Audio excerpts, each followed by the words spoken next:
Yo, hey, how's it going? Almeida's Army, what is up? I'm doing well. Hope you're doing well yourself. Oh, so hey, we're in the home stretch now, man. Final 3 episodes of season 6 of Better Call Saul. No more joking around here. Like I said, really in the home stretch, and it's the big day again is finally here. It's been a long week, but it's time to rock and roll again. So, hey, how's it going, everyone? How's it going, Coach Beer, Arena Vision? How's it going, Danny, Brian C, Matt D? Don, Simp Nero, do we see Walton Jesse, yes or no? According to Vince Gilligan, who spoke at the bronze statue unveiling, he says they're going to appear. So it's not some sort of red herring with the title, or they're not trolling us completely. Don, Simp Nero. So apparently, according to the horse's mouth, they are going to appear. Walton Jesse in the next episode. So it's kind of cool to see. But of course, I think Peter Gould said quite a while ago, maybe, when he was sort of doing press for this upcoming season, that when they do appear, it might not be how you think they will appear. They might appear in a sort of, I guess, unusual way, maybe. Maybe I'm reading into that a little bit too much. But again, I definitely don't think it's going to be as straightforward as, anyone could predict. And however they appear in this next episode, I think it's going to be quite surprising, maybe even a little bit surreal. Because like I talked about in some of my videos this week, the only photos that were teased are in black and white.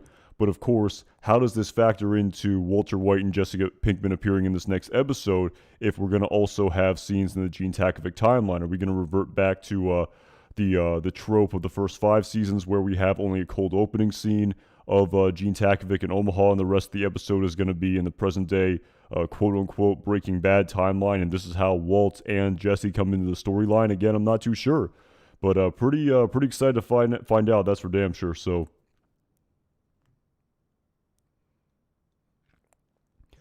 how's it going, T? So yeah, I mean, I guess before I get into the looking forward to this next episode, I still at Arena Vision, it will be a bad dream that Gene is having about Walt. Yeah, I mean, talk about not what you expect whatsoever, Arena Vision, if that ends up being the case, for sure. So, but yeah, before I sort of look forward here a little bit, I have to sort of, again, I have a few more, I know I kind of made an entire video about this, but I still have a few more thoughts about the recast here, and I was actually pretty surprised. I was kind of taken aback a little bit by how the comments section of this video tended to agree with me, more or less. I didn't get a chance to respond to any of the comments, but I did read them. And yeah, I was pretty surprised how there were a lot of people who kind of shared my sentiment that the recasting was not ideal, if you will. And again, I never said I didn't like this episode. I never once in my entire review of the previous episode or any of the videos I made this week, I never said I didn't like this episode or that this episode wasn't very well done for what it was, but I just have this sneaking suspicion that it just could have been better. Anything with Jeff the cab driver, the OG, would have been better than with the recast of Pat Healy. Again, that's just my humble opinion. I'm one person, I know, like I said, the comments section tended to agree with me. I think a lot of people also found it striking and jarring. Again, I don't want to outline my entire argument that I discussed in this video. You can go back and watch that if you will, if you want, excuse me. But still, it's quite a pull here. I was actually, I guess in honor of Jim O'Hare appearing in the previous episode as sort of the head security guard that Saul Goodman scammed in the previous episode. If anyone here is a Parks and Recreation fan, again, I'm not too well versed in the show, so I don't know the episode title or anything like that, but if anyone remembers where I think Ron Swanson and Chris Traeger have a burger cook-off where Chris Traeger is sort of this health nut and he makes this turkey burger that's very gourmet and has all these high quality ingredients, and it's very well done with like chutney and all sorts of other like brioche buns and everything like that. And of course, when the panel bites into it, they say, "Oh, this is delicious. This is wonderful. This is really well done."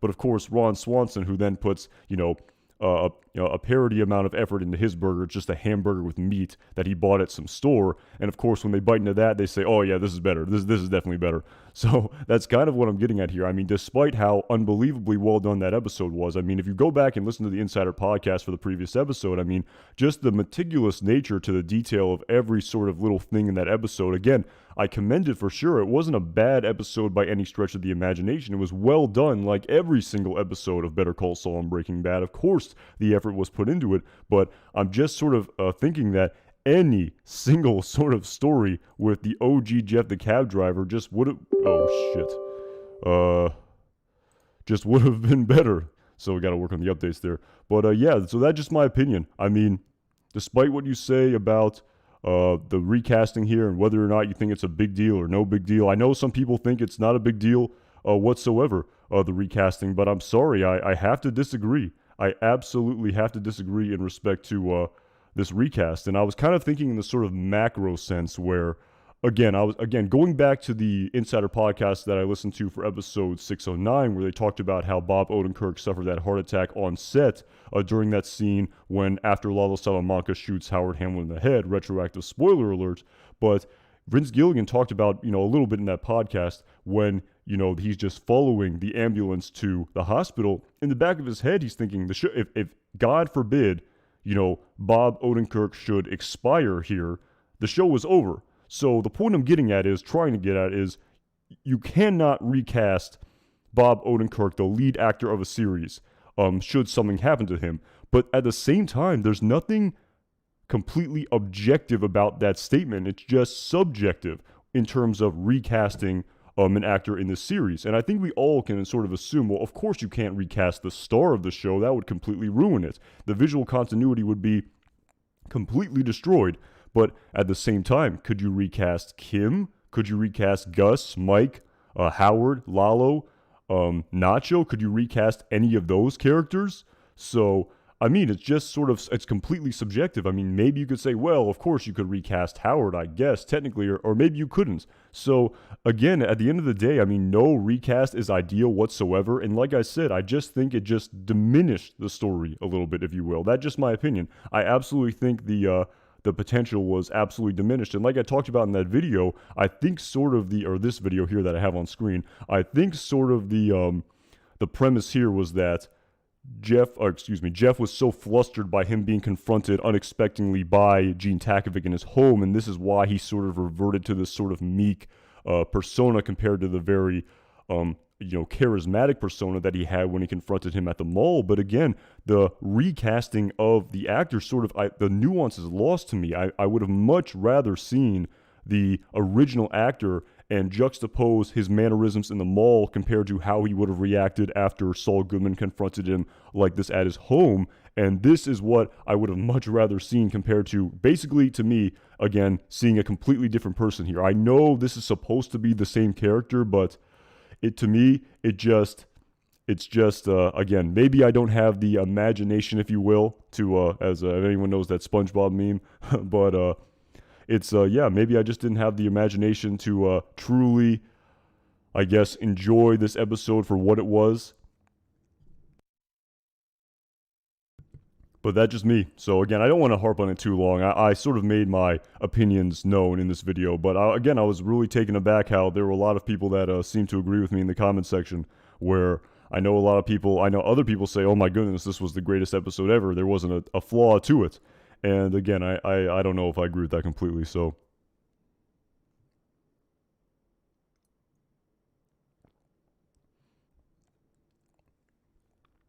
at Travis Gray, I don't think we're getting an episode set during the Breaking Bad. I think more likely we'll get a flashback because I think that Gene is the main storyline now. Yeah, I'm going to try to speculate on how Walt and Jesse appear, but again, it's going to be damn near impossible when we don't really know the current Breaking Bad timeline when Saul walked into his office and said, "Let justice be done though the heavens fall." Again, at the same time, they're really sort of throwing us off here with the black and white photos that they teased before this episode. So yeah, again, it's I'm gonna have to. I'm not really sure what the final product's gonna be there for sure, but I think that's kind of the point, Travis Gray. So yes, Eddie, imagination. That is exactly right. Maybe I just didn't have the imagination. So at Coolors, how's it going? Hey, what's up?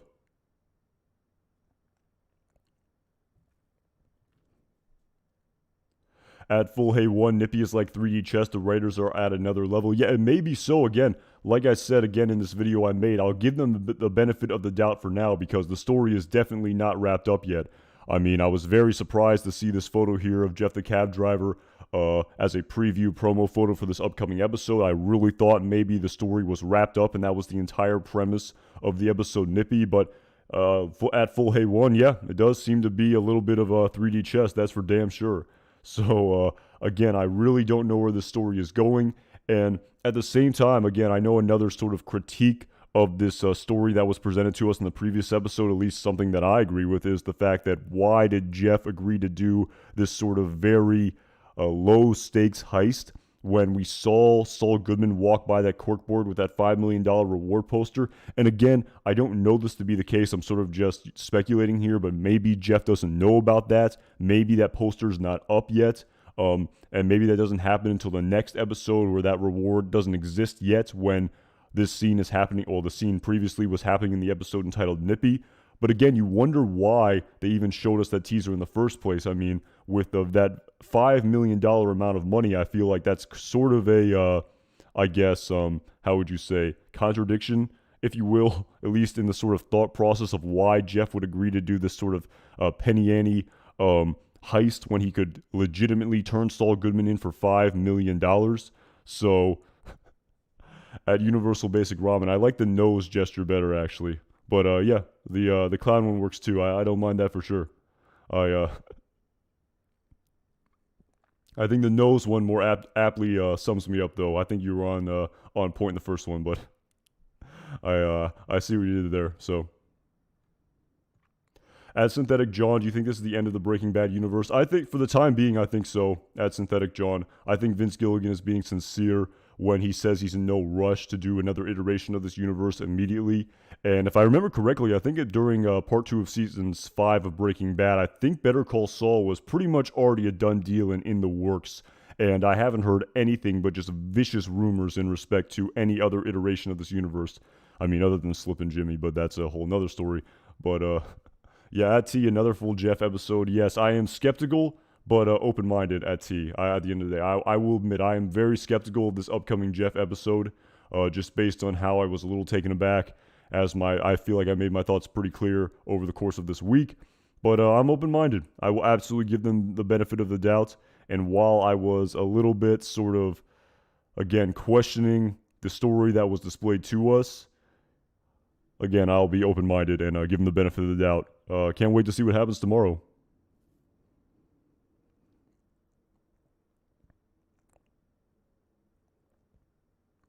Yeah, at the Inglewood Roses, I tend to agree that at this point the $5 million is just a promo and it's not really canon.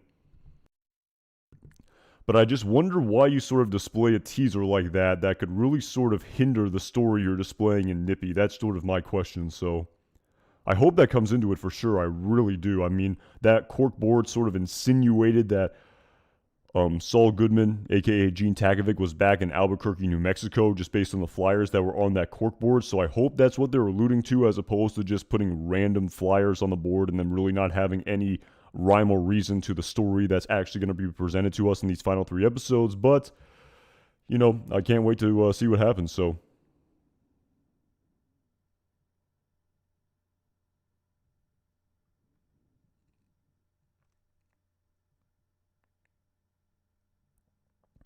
Coach Beer, the number on the flyer is one of the real voice, male, right? The voice recording of Jimmy, maybe Final Scheme. Are you talking about the sort of voice recording that I saw everyone was playing online of when you call that phone number for the missing dog Nippy?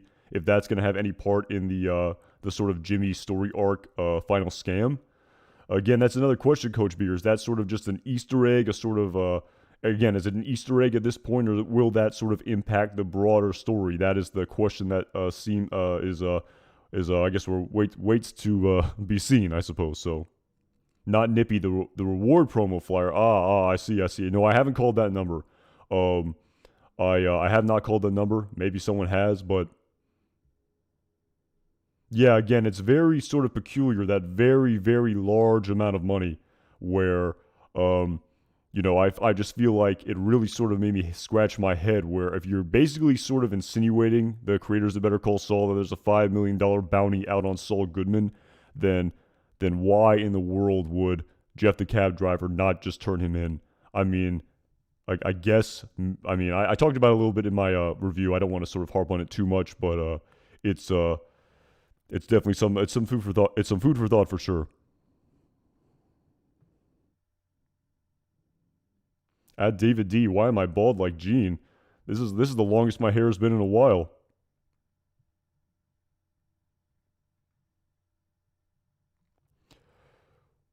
Ooh, but yeah, and again, we also have this. Again, I talked about this a little bit earlier in the week as well.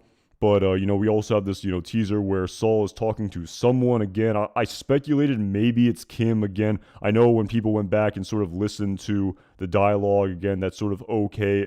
I mean, I can sort of understand why people think that's maybe not Kim and it's maybe just Saul's voice just modulated a little bit. But yeah, no, some more food for thought for sure.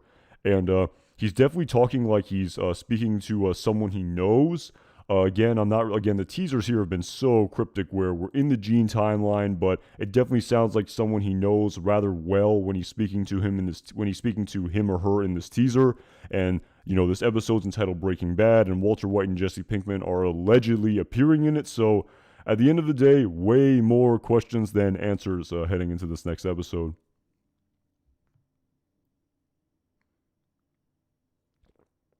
Yeah, it's Saibo Han. Again, to me, it definitely, I mean, I don't know if it sounded like Kim per se, but it definitely made sense to me that it could be Kim at Saiba Han.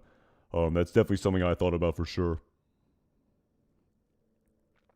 At Dylan two times, thank you so much for the super chat. Did I see the release titles for episodes 12 and 13? Yes, I did. I believe they are Waterworks and Saul Gone or Saul's Gone. Yes, I did believe I saw those final titles if I'm not mistaken. I think they're even here if I can find them, right? Or I guess I can find the episode titles. I think they are down here. Yeah, Waterworks and Saul Gone, not Soul's Gone. So yeah, I did see those titles. So yeah, again, I mean, I'm definitely gonna stay in the moment right now. I'm not gonna jump ahead to the very end of this universe, the final iteration of this universe in 2 weeks from tomorrow.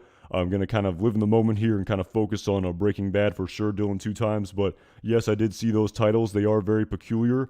And yeah, I mean, I definitely think they're going with the trope where the first nine titles use the sort of theme of something and something. I think to denote Jimmy and Kim. I think in hindsight, that's sort of what the thematic approach was to the titles. And of course, the very first episode where effectively Jimmy and Kim are no longer a couple, we don't see the sort of and premise displayed to us in the final four titles. So that's sort of what it seems like to me. So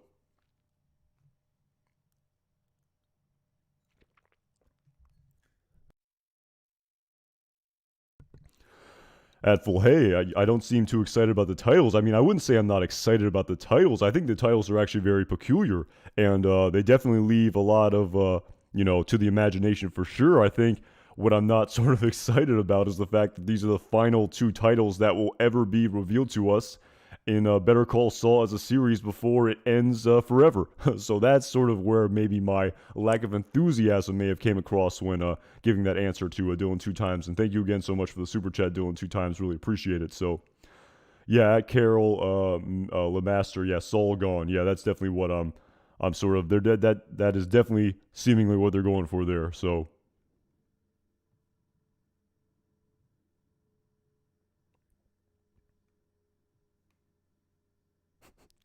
at Facade Games, Saul gone is the most Bravo Vince title to ever be created. Yeah, it is. I was sort of wondering what the very last title was going to be for this universe. I mean, Felina was sort of a peculiar one for sure, and wasn't that a sort of an anagram for final? And also was the again, I don't know too well the history of it, but also doesn't it make up sort of a chemical sort of listings on the periodic table of elements? So yeah, at full hey one, that's Sol, folks. Yeah, something along those lines. So yeah, I think that's sort of what they're going for sure. So.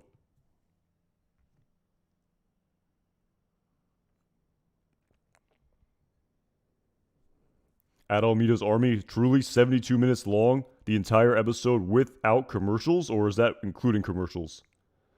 That's probably including commercials. I'm not sure, but I'll take your word for it. I haven't seen the running time for the final three episodes, but I will take your word for it. That's actually quite interesting. I would imagine there's going to be quite a lot of story to tell. So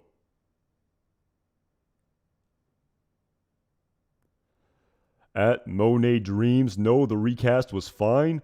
I mean, yeah, I think fine is the right word. I wouldn't say the recast was great or excellent or amazing or anything like that. I think fine is an appropriate term for the recast.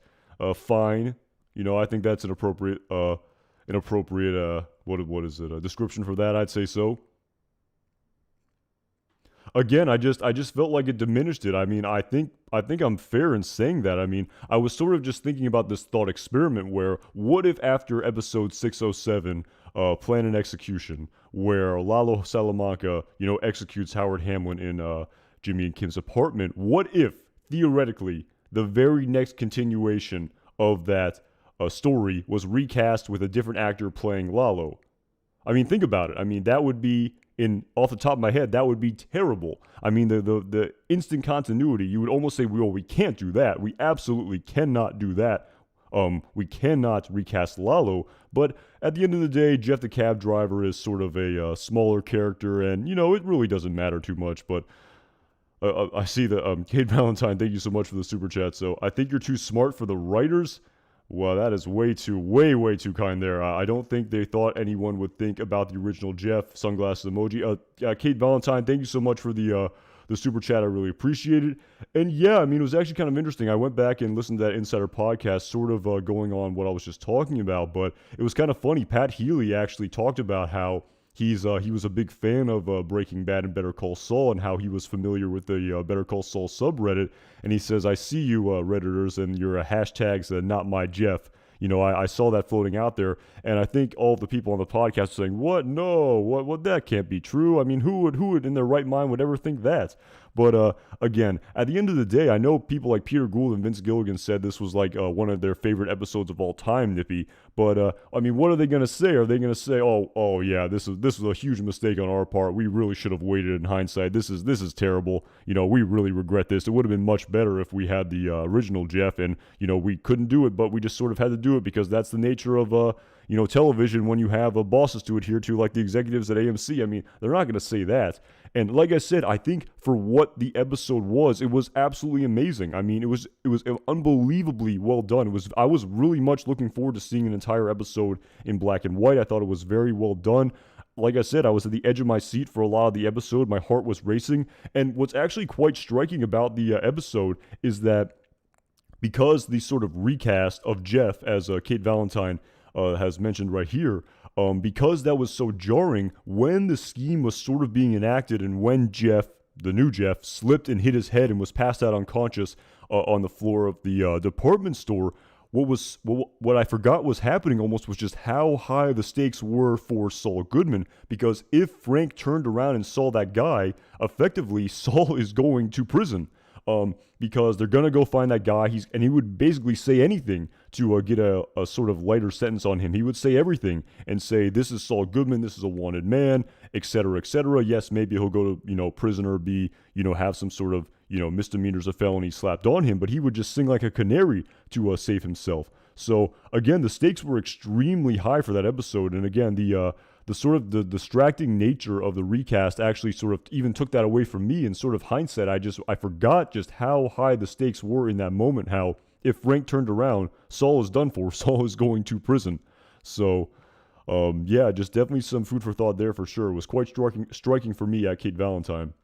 And thank you again so much for the super chat. At Almeida's Army, thank you so much for the super chat. Apparently, final episode, 72 minutes without commercials. Wow, that is long. So, my goodness. So, an hour and 12 minutes. That is a long episode. I don't even recall. I'm trying to remember how long the final episode of Breaking Bad Felina was. It was definitely over an hour, if I'm not mistaken. But I think you mentioned earlier, I think this is going to be the sort of longest non-movie, one single iteration episode of the entire Breaking Bad and Better Call Saul universe. So, yeah, that is, wow, 98 minutes with commercials. That's gonna be quite the stretch there. So the episode will start around 9 o'clock, end at 10:38. So yeah, that's something right there. I appreciate the info at Almeida's Army. That is quite the episode length, an hour and 12 minutes. So there's gonna be a lot there for sure.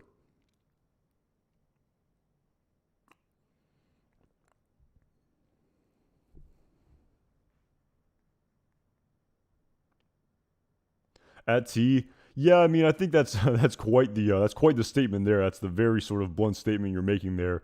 And I mean, they do get a lot of inside baseball for sure. They talk a lot about the production of the episode and the nitty gritty of filming and the behind the scenes stuff and the editing, because they have a lot of sort of producers and directors and editors on the show. And I understand they want to give them their due and they want to talk about that component of the making of this television series. But to the casual fan who's not really versed in that world, again, it's interesting per se, but I definitely wish they would talk more about the story and sort of the writing, and because I think that's sort of what the fans are the most interested in, at least the vast majority of fans. But I think they want to give sort of everyone who works on the show their due at T. So that's sort of why. I mean, that's quite the adjective there for sure. But I think that's why they really sort of get into the nitty gritty of the editing and the filming. And again, it's interesting for sure. Again, it's I'm very interested in sort of all aspects of making of this television show. But yeah, at times I wish they would talk more about the writing and the story and sort of what they were thinking and why scenes were written certain ways. I kind of wish they'd focused on that a little bit more. But I see what you're seeing there at T. So.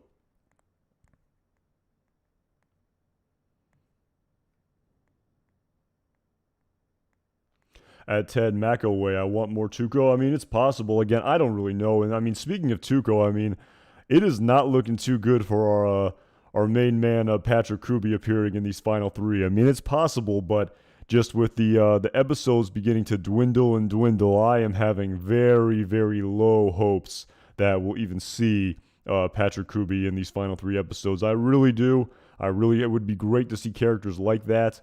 Again, like I said, it's not because he's famous. It's because he was a crucial member of Saul Goodman's A-team who was right there with Saul Goodman. Again, I've talked about him in plenty of past videos, so you can go back and watch those if you want. But yeah, I'm not too sure. I don't know if we're going to get, Badger, Combo, Skinny Pete, Tuco, Kuby. I'm not too sure if we're going to get all these characters. We might be getting a lot of Jeff and Marion. So, again, it's like I said, I think it's a little bit of a gamble. I know a lot of people like this episode a lot. And again, I liked a lot of aspects of it. But, I mean, just speaking only for myself, if I was sort of dealt this hand, I almost would have been like, we have to wait until we can get Don Harvey to portray this role, or we really have to minimize the impact of Jeff the cab driver. I think someone in my video in respect to the continuity commented that they could have just left it open-ended, maybe just like they're sort of doing with Lydia Redart Quayle, where we're really not going to see the sort of distant backstory of her character for all intents and purposes, because she's not going to appear in this season because of filming production issues as a result of the pandemic and the very strict travel restrictions that were in place at the time. We forget that the world's sort of getting back to the swing of things pre 2019 or pre 2020. So yeah, I mean, maybe even just leave it completely open-ended, or really sort of minimalize it somehow. Maybe don't even have him. Maybe only have Marion or something to that effect. I don't know. But again, this is quite the gamble here in respect to not like double, tripling down, quadrupling down, quintupling down on this Jeff the cab driver storyline. So I'm open-minded but skeptical. So that is sort of my position here heading into tomorrow. So.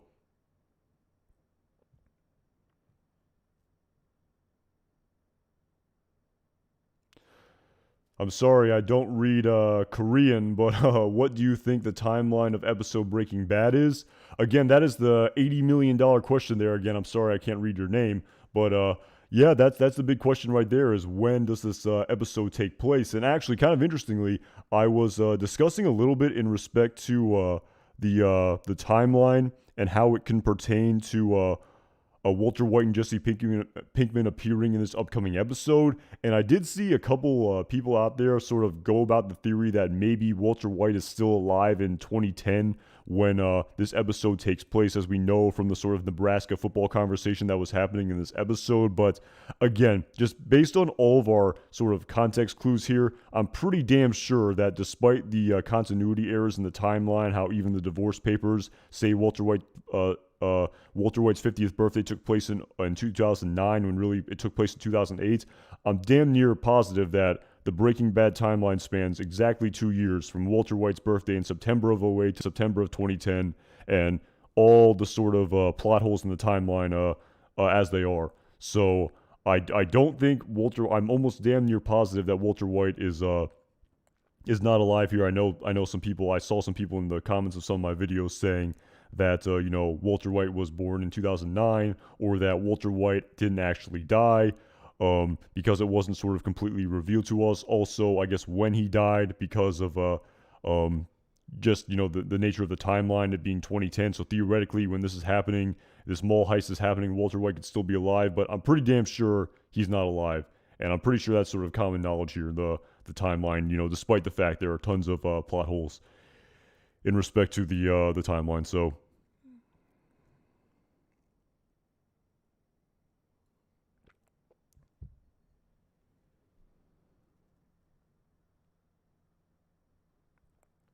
yeah, at Freddie M, that's interesting. That's actually really interesting. Marion goes to bail him out and sees Saul's wanted poster. You wonder.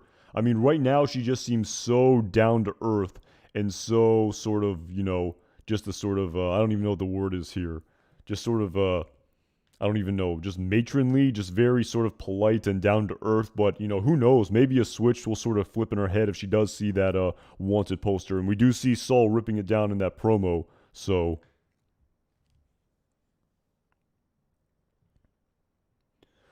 But again, I can only speculate. I mean, Bob Odenkirk did say that this, new character Marion plays such a big role, and she's so great. And in the grand scheme of things, in the previous episode, she didn't play the biggest role in that episode. She kind of just played this sort of naive, older lady who was able to who Jean was sort of very easy to manipulate.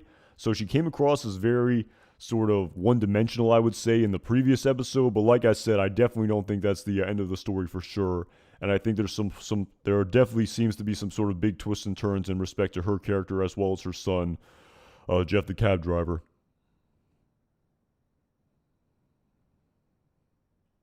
Yeah, at Chris Worthen, that's right, in El Camino. I've only seen it once, but that's another great point there, how Walter White died and how Lydia wasn't expected to survive the poisoning. I remember they said that for sure. So yeah, despite all of the plot holes that people point out in respect to the timeline, it's September of '08 to September of 2010, and the sort of conversation that was happening here with the Nebraska football being in October of 2010. We're in October of 2010 in the Gene Takovic timeline.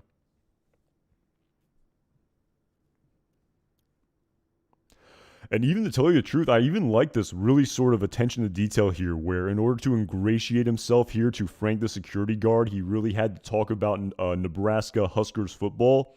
And of course, Gene, being originally from Cicero, Illinois, and then living in Albuquerque, knew absolutely nothing about Nebraska football, but the sort of persona that he was playing of being from Nebraska, and I guess, living there his entire life.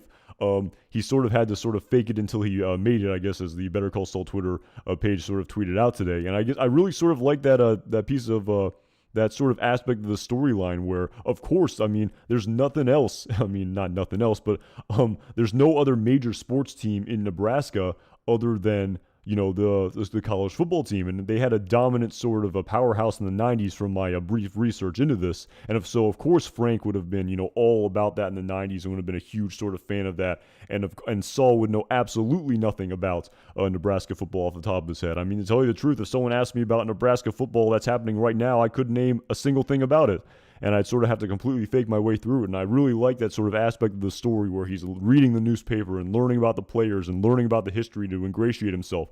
That's really good writing here for the story, and I really enjoyed that aspect of the storyline. But the recasting, just like I said, there's really no other way to put it for me. It just diminished it. That's what it is. It diminished the story. It didn't ruin it. It didn't make it terrible. It just diminished it. I think that's the perfect word for it.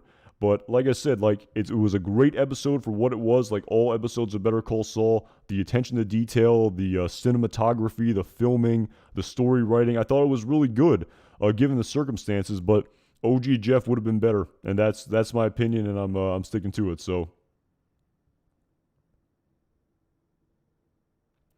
Wasn't his name Taylor Martinez at Universal Basic Ramen, based on my brief research after that episode last week? So, and that is true. They also had that piece of dialogue about joining the Big Ten, and also on my Wikipedia research about it, I think they joined the Big Ten in 2011. So if this scene took place, after that, after 2010, they would have been in the Big Ten. And of course, Frank says to him, "What do you think about them joining the Big Ten?" Because I think they were in the what conference were they in? The Big 12 before that, if I'm not mistaken. I think they were in the Big 12 before that. So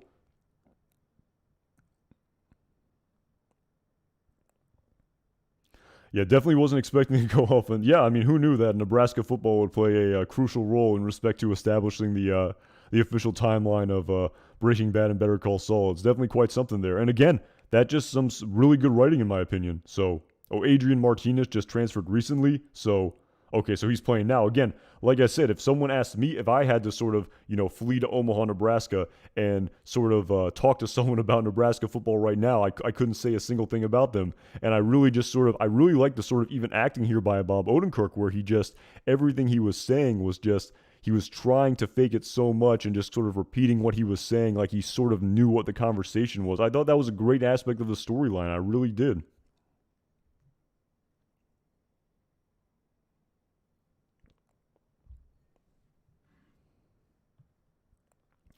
Travis Gray, I wish Harvey was playing Jeff just so Anton would be happy with it and we could move on talking about the recast of Jeff.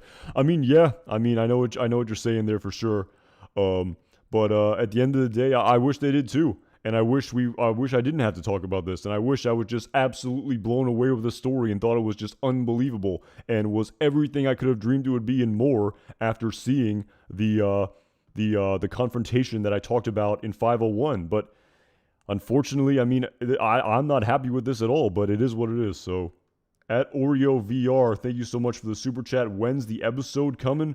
Tomorrow night, 9 p.m. Eastern Standard Time is when the episode premieres, Oreo VR. And thank you so much for the super chat. I really appreciate it. At Coach Beer, thank you so much for the super chat. I feel like this episode is gonna jump around timelines like El Camino did. Something in the Gene timeline reminds him of Breaking Bad events. Yeah, I don't hate that theory whatsoever. And thank you so much for the super chat. I really like that number. I see what you did there, 611, as usual. But yeah, again, I've only seen El Camino one time, but I do remember the sort of jumping around in the timeline, that scene of Jesse and Mike talking by, I think it was the area where the Kettlemans were camping and also where Mike ended up dying. At least that's where it looked like. I've only seen the movie one time. But yeah, the sort of jumping around in the timelines of the sort of flashback to when Jesse Pinkman was hooked up to that apparatus. Again, the whole premise of that scene was sort of to establish an antagonist, which really didn't exist in the movie. They really had to sort of create someone to be the main antagonist of Jesse Pinkman, who we could end up, spoiler alert, getting the better of at the end of the film. But yeah, I like that theory for sure, and it definitely seems to make a lot of sense to me just based on the fact that in the current black and white Gene Takovic timeline, Walter White is dead. And I guess, Jesse Pinkman, again, to tell you the truth, I don't even know the timeline of El Camino that well. So I don't know how long it even spanned. I don't know if he's in Alaska right now in October of 2010. Someone who knows it better can explain it to me. I've only seen the movie once. I kind of just, it is what it is. But yeah, I definitely like that theory, and I wouldn't be opposed to it. Like I said, the manipulation of time is pretty straightforward in Better Call Saul and Breaking Bad. It's usually at the beginning of the episode. But at the same time, like in the episode entitled, I believe it was it Rabid Dog? When, was it? Yeah, the episode after Confessions, I believe Rabid Dog, when, I believe at the beginning of Act 2 or 3, where Jesse Pinkman, it then flashed forward to or flashed back to when Jesse was going to burn down his house and he was confronted by Hank. When at the very beginning of the episode, it was Walter White going into his house when Jesse had already made his escape. So that was a sort of real manipulation of the timeline we hadn't seen before in the past. But yeah, I mean, at Coach Beer, I like the way you're thinking there for sure. And I wouldn't mind the sort of jumping around. I would really sort of like that, the sort of the color intertwined with the black and white. And again, we've already seen that, of course, in the first episode to start the first 5 seasons of Better Call Saul, where the cold opening teaser was the Gene Takovic timeline. The rest of the episode was in color. But yeah, I'll be very curious to see what this episode is for sure, and the sort of timeline manipulation.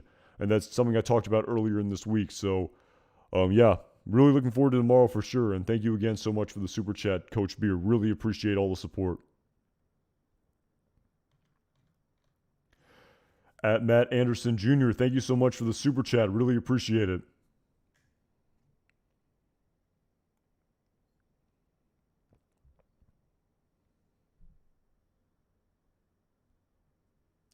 At Matt Anderson Jr., thank you again so much for the super chat. Marion will be Cliff's widow or ex-wife. That's an interesting theory there. I hadn't even considered that. So you're basically saying that Cliff is somehow, um, so then Jeff the cab driver is Clifford Main's son.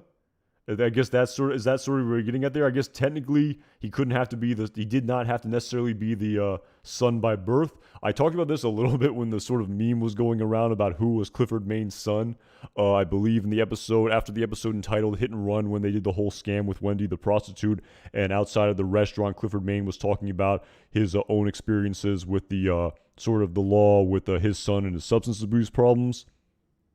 And there was sort of the meme going around there that Jeff the cab driver was Clifford Main's son at Matt Anderson Jr. But again, I don't know how old Pat Healy is, but I believe that Don Harvey is maybe 11 years younger than the actor who plays Clifford Main, or 11 to 13 years younger than the actor who plays Clifford Main. So again, I'm not too sure about that theory. I guess it's technically possible that, he could be a sort of stepson maybe, but yeah, I'm not too sure if Clifford Main ties in the story anyway. So,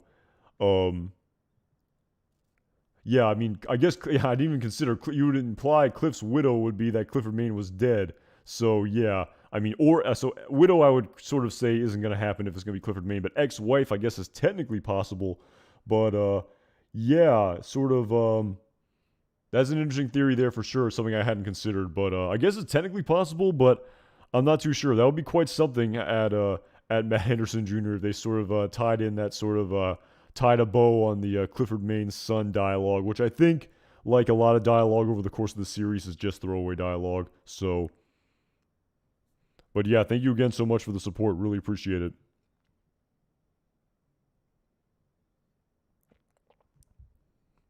At Trip to Belize, Anton, watch the scene where Jean and Marion are talking in the kitchen. It looks like she has something in her left pocket. I suspect she's recording him to compare his voice to Saul's commercials. Interesting perspective there. I think I can maybe find a still of that. Here, again, I don't know. I'm not so sure about that theory. I guess it's technically possible, but that's an interesting theory there at Trip to Belize. So yeah, I hadn't considered. Again, I definitely think there's more to Marion than meets the eye. What the sort of exact bait and switches from her just being this very sort of down to earth Midwestern grandmother, if you will, to the sort of conniving character that she may be in this upcoming episode remains to be seen. But yeah, interesting theory there for sure. So in her left pocket. So again, I don't know if I can really see it in this photo, but I'll have to go back and watch that at some point. And again, tomorrow, I mean, we'll find out for sure in respect to whether or not she's sort of going to flip on Jean, or she's going to be the sort of main antagonist, where right now she sort of looks like a very simple, dare I say, naive, gullible, sort of nice old woman. Again, she definitely seemed to have some real vigor in the grocery store, and she seemed very independent and not wanting to ask people for help, like when she was reaching for the canned goods at the very beginning of the episode, and initially not wanting to have Jean help her over the snow embankment. But yeah, I definitely think she's definitely going to be back for sure. It seems that way, and I really can't wait to see what happens in this next episode.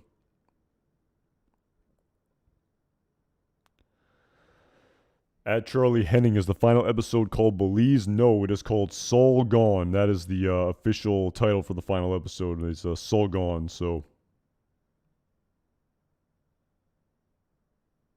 yeah, Ted McElway. Again, I definitely, like you said, I agree. There's more than meets the eye to that character. At least seems that way. I don't think they would write sort of a very famous actor in Carol Burnett and have her character to end up being just very two-dimensional or one-dimensional, whatever that phrase is, and not sort of have sort of a lot more layers and nuance to her character, and which I think will be absolutely revealed to us in these episodes to come. So And it's something I really haven't even considered. I mean, you wonder. I mean, I always wondered if the very last scene of this entire series would end on a Breaking Bad time, a sort of color Breaking Bad timeline scene, or a black and white Gene Takovic scene. And it's actually kind of interesting, just based on the fact that Walt and Jesse are allegedly coming back, and we also have these black and white photos. It would be interesting. It would be quite the trope if we sort of have the sort of as I believe Coach Beers said, the sort of back and forth swaying of the timelines from color to black and white, from color to black and white. That would be something where if it just wasn't, at the very beginning and then the rest of the episode was in color. So, yeah, I mean, like I said, I mean, like everyone kind of says, it's damn near impossible to predict what's going to happen in these final few episodes just based on all of the twists and turns and all of the surprises to come. But yeah, really looking forward to seeing what happens in less than 24 hours from now.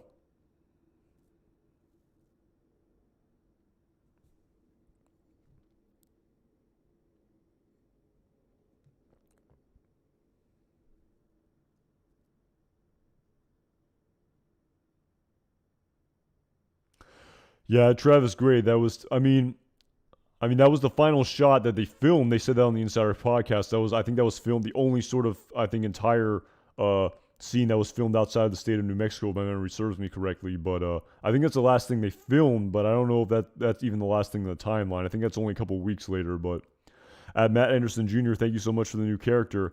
Thoughts on new characters? Nazis, Marion coming.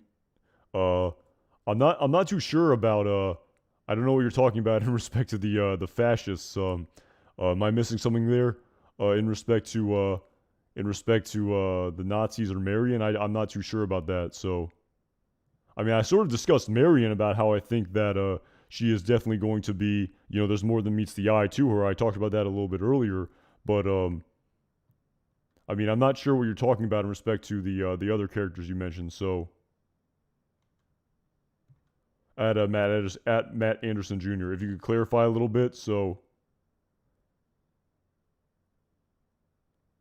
characters coming in late. Did they sort of list um they list additional character like sort of Jack Welker? Is that sort of what you're alluding to? So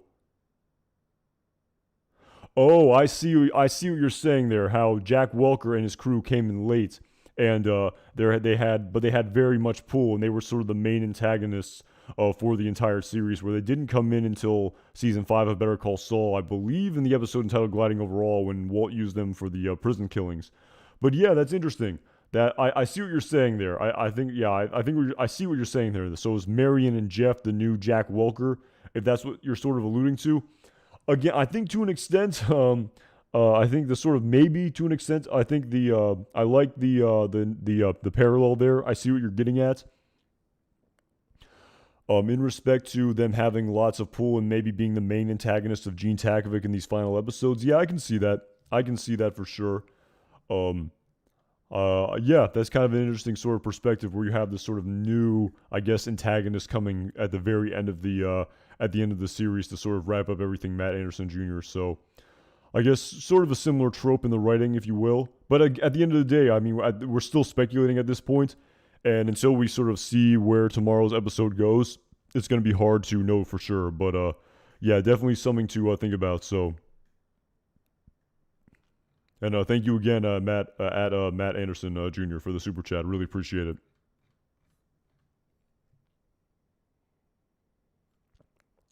it. Tommy, there you go. Maybe Marion breaks bad. Yep, I definitely think that could be something for sure. I know a lot of people said maybe she sees that poster and breaks bad. Who knows? So, but then again, I don't know how she would have to break bad if she saw that poster because she could just turn him in legally, and that's not really breaking bad. But yeah, I mean, I don't know if that sort of is the how she breaks bad, but I definitely think you're onto something there where you say Marion breaks bad at Tommy. I definitely think you're onto something. So.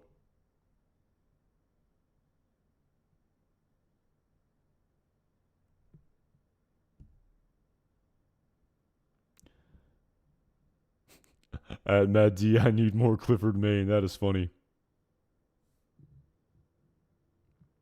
Yeah, at JMNMS. Yeah, the diamonds have still yet to be seen in this story. You would imagine of course, that's going to have to come in Again, like I talked about in my in a previous video in respect to Francesca's phone call that happens on November 12th, and we're just outside of that in October of 2010. So, and again, that conversation is happening in November of 2010. So, a lot of the sort of backstory that needs to be seen in these upcoming episodes for sure. So, yeah, at Pro Cliffo. Imagine if we don't see Walter White and Jesse Pinkman. I thought that would be maybe the case, but according to Vince Gilligan at the bronze statue unveiling in New Mexico, apparently he says they're gonna be in this episode. So they're not trolling us that hard. So at Mendoza's Coyote, thoughts on Gene Takovic's Cinnabon making skills?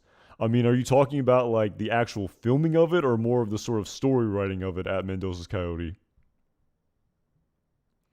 Thank you so much for the super chat. But yeah, like are you talk? I mean, I know they talked a little bit about Bob Odenkirk having to learn about how to make it in the Insider podcast, but um, are you talking more about the sort of the character Gene Takovic? Again, if you could clarify that a little bit, I'd be happy to speak on that. But at Oreo VR, thank you so much for the super chat. What year's the Gene timeline set? Apparently October of 2010. I talked about that in a previous video. And apparently we learned that based on the Nebraska football conversation that's happening. So October of 2010, apparently, at October VR. And thank you so much for the super chat. At Connor the Esquire made a Jeff Don Harvey deepfake you might like. Thank you so much for the super chat. And I have seen, maybe I saw yours. One definitely popped into my recommended feed. And I saw a couple, I saw at least one of the Jeff Don Harvey deepfakes were pretty cool. Maybe you made it. I'm not too sure. I didn't see who made it in the like what user uploaded it, but yeah, I've seen one floating around already, and yeah, it was kind of interesting for sure. The one I saw, the sort of hair of Pat Healy was kind of the same, and it is what it is. But at the same time, I think someone told me that Don Harvey had to shave his head for the show that conflicted with Better Call Saul season 6, but. Yeah, I mean, at the end of the day, I feel like that's a lot easier to sort of write your way out of than having a completely different actor. You can have Gene say something like, hey, nice do or something, and, saying like he has lice or something or something. I don't know, that's off the top of my head. The writers, that's why they pay them the big bucks. The big bucks, they could write their way out of a shaved head. That'd be easy. But, yeah, I did see a deep fake floating around there at Connor the Esquire. And thank you again so much for the super chat. At Oreo VR, why does Saul look so old though? In the Gene timeline, again, they sort of alluded to that in the episode of Fun and Games, where I think I talked about that a little bit in one of these videos. I think, yeah, it's more of the Gene timeline. I should have pulled that one up at Oreo VR, but we can see the sort of very vicious comb over that Saul has in his bathroom, where the hair appears to be rather cosmetic, his bald head. Maybe I can find it here without any problems. Hold on, I'll give me 1 second here. I'll try to pull it up at Oreo VR. I want to try to do a good job answering this question. But yeah, it's actually a really good point you raised at Oreo VR. 1 second here. Just got to try to pull up this episode. I think I shouldn't have any problems. But yeah, if we go back to the episode entitled Fun and Games, when they sort of flash forward to Saul Goodman in his bathroom in the morning after just, having sex with a prostitute, we can see he has a very vicious comb over in this, gotta mute that, in this episode. So let me see if I can find it here. Back up a little bit.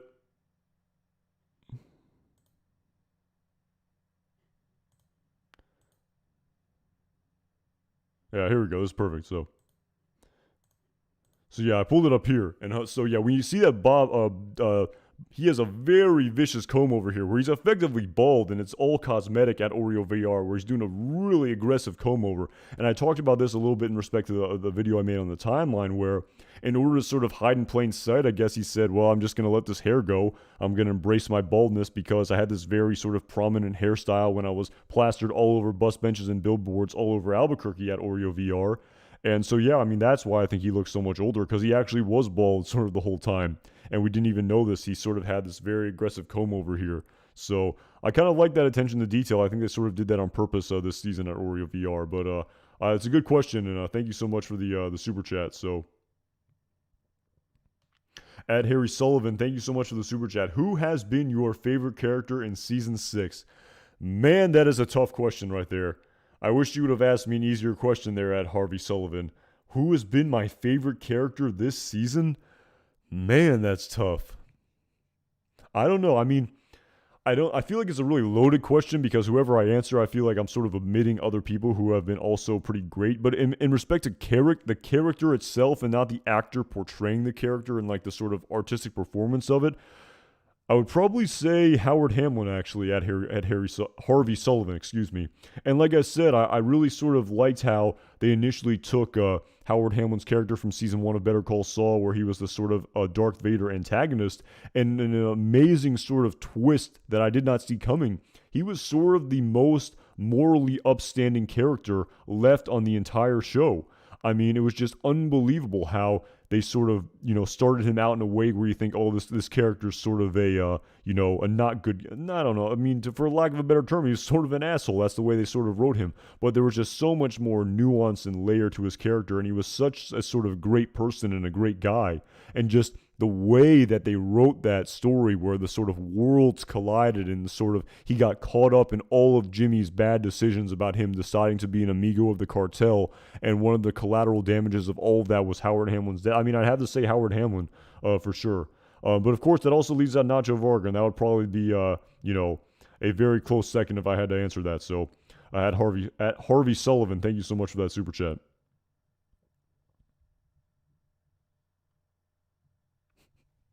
At Arena Rogas, follows a steady diet of Nutri-Grain bars and hookers. That'll age you. So that's funny there, man.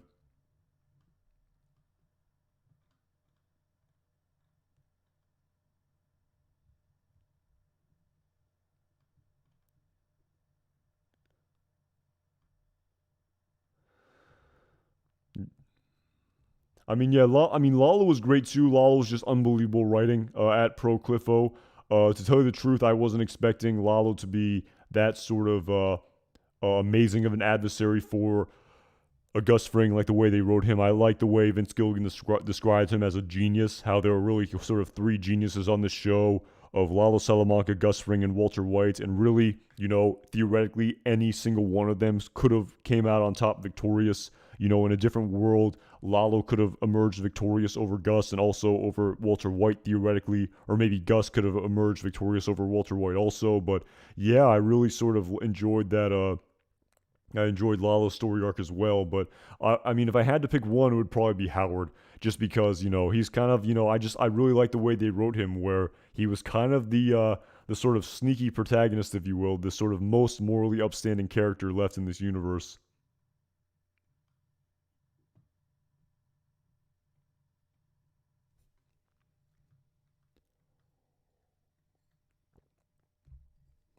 At testing 123 Lyle, that's funny. But again, it's kind of like in respect to Lyle, I sort of thought about that too, about whether like, I know everyone likes Lyle, and Lyle's such a sort of great secondary character. And thank you at Achilles Bowler and Just Dan for the super chats. I'll get them for sure. But I mean, just really quickly with Lyle, I mean, yeah, I mean, just a great sort of secondary character that everyone really enjoyed. And I mean, I don't know if people would have been happy if they sort of recast him, but of course, with the nature of just the sort of story writing of a fast food restaurant, it would be very easy to just rewrite. Oh, we have a different assistant manager now. They wouldn't sort of have to recast the sort of same Lyle. That would have been absolutely terrible. It wouldn't have worked, and they just sort of would have written their way around it. But again, I'm still harping on this sort of Jeff recast, and yeah, just so unideal, but it is what it is. I talked about that a little bit earlier. So at Achilles Bowler, thank you so much for the super chat. Do you think there'll be a happy ending?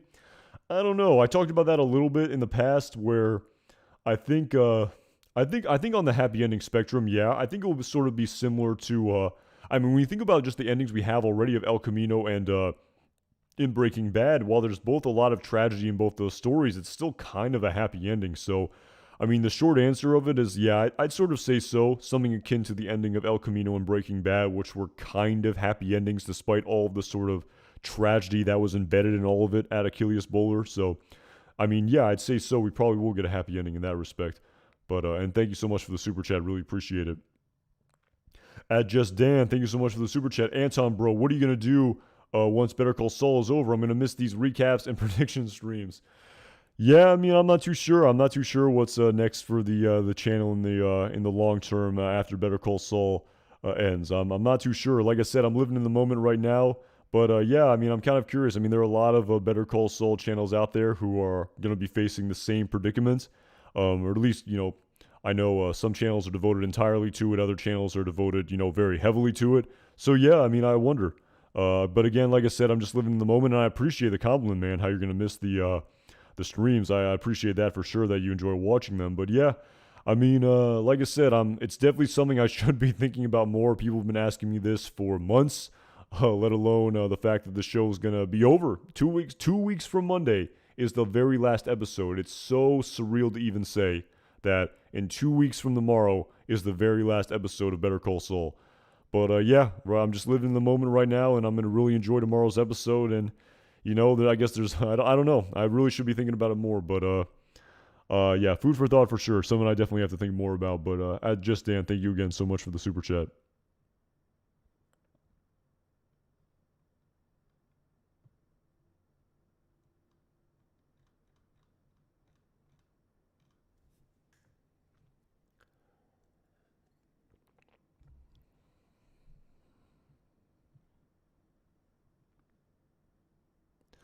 At Soft Batch, I haven't seen Squid Game. I'm not too familiar with that show. I know it's very, very popular, but I've never seen it at Soft Batch.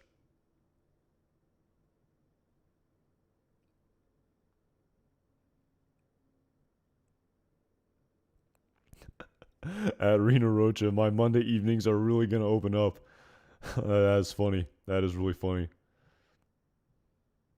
I mean, yeah, I mean, maybe they did this on purpose. I mean, speaking of Nebraska football, I mean, the show's sort of ending right when football season is starting. So, I mean, it'd be pretty damn hard to go up against like Monday Night Football for sure if a Better Call Saul was still going on. So, again, they definitely sort of, I would imagine they factor that into when they want to release the show. So,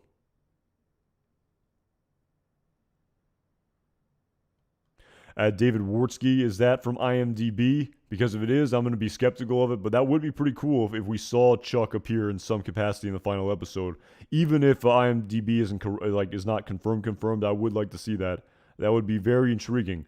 That'd be I'd really sort of be intrigued to see what sort of form that would take on screen if we saw Chuck appear in the very final episode of the series. Yeah, Travis Gray. Yeah, Nippy. It was sort of a Cinnabon and Nebraska football infomercial. I kind of agree. I see what you're saying there.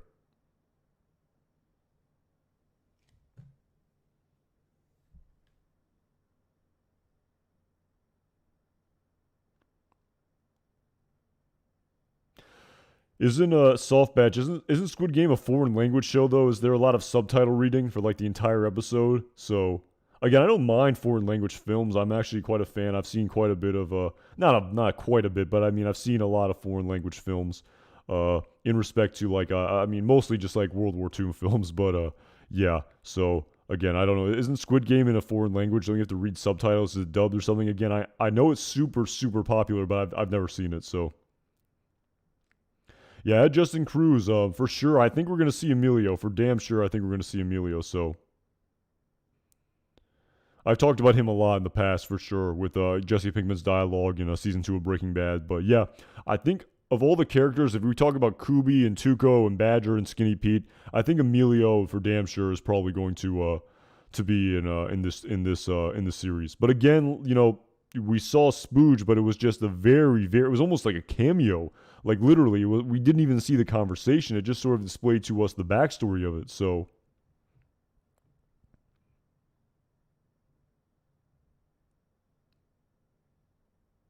okay, you can do the dub of it. Okay, interesting. Okay, so I guess whatever you're into, if you're into reading subtitles of the dub, so I appreciate the info. I mean, maybe I'll check it out. I mean, I'm not too familiar with it, but I know people. It was super super popular at one point, or still is. So yeah, at Baba Espada, 7 years following the show, Waterworks incoming after the finale. I mean, and maybe very aptly so how they named the penultimate episode Waterworks. But yeah, I mean, it's crazy to think. I mean, ever since I started watching this, I started watching Better Call Saul on Netflix after season 4 aired. I watched the first 3 seasons on Netflix. That was back in like what 2011, and watched it all through 2013. We basically had a 1 year break, and then Better Call Saul aired in 2015. But yeah, ever since like 2011, it's been like something I've been watching for I guess mostly for about around a decade. So pretty crazy how yeah, I mean it's finally coming into an end. I mean we even got the El Camino iteration, which I also watched. So quite the a little bit surreal at Baba Espada. How it's coming to an end. It's a little bit surreal. So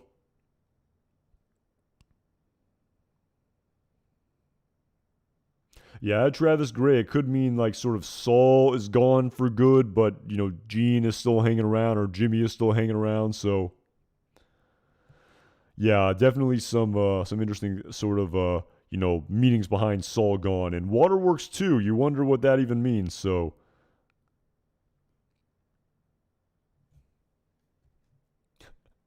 Don Harvey was recast in Squid Game as well. Yeah, I definitely won't like it then for sure. So if Don Harvey was in season one, but they recast him in season two, that would be pretty damn disappointing. So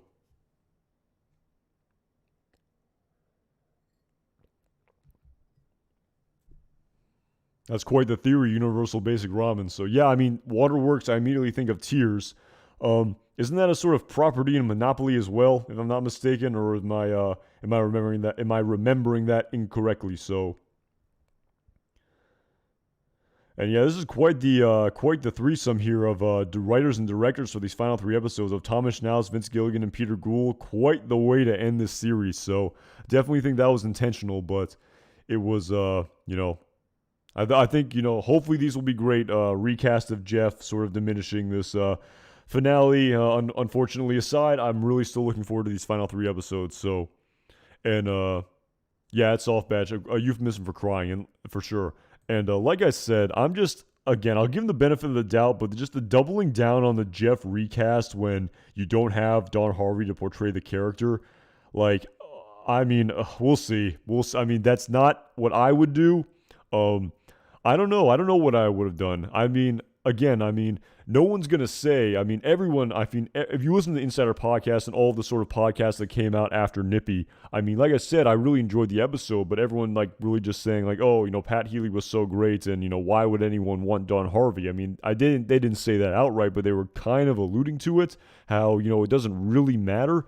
Again, I just don't know how they can actually think that. I mean, do they really not? I mean, even Peter Gould kind of said like he hopes the fans will sort of. He said something along the lines of hoping the fans will understand. Again, I'm sort of paraphrasing here, in respect to the recast a little bit, and also in respect to the fact that there was such a big gap from the last time we saw Jeff in 501 to when he finally appeared in 610.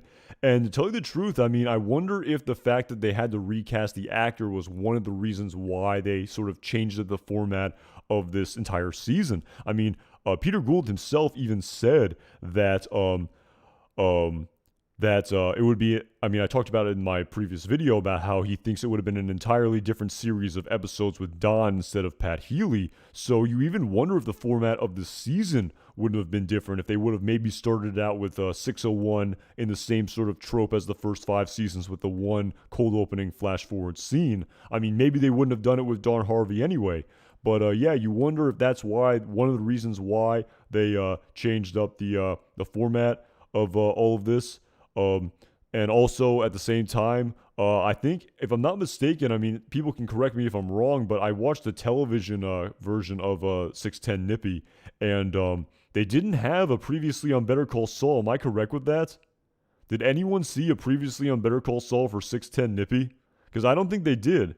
And again, someone could correct me if I'm wrong before I make my point, but because I don't think there was a previously on Better Call Saul for 610.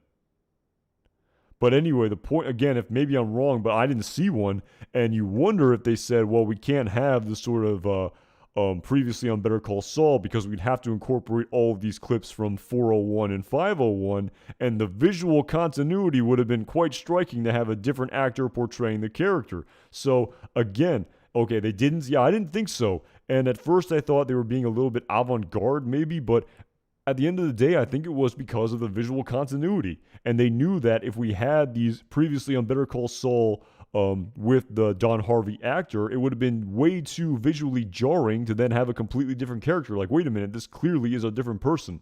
So it just sort of, as Peter Gould said, he hopes that the fans can sort of like understand. And I just, like I said, it really relied on you knowing the story very well. Oh, okay, yeah, thank you, everyone. Yeah, soft batch. Yeah, exactly. Travis Gray. There was at Ethan Cock. You saw one. There was a previously on Better Call Saul.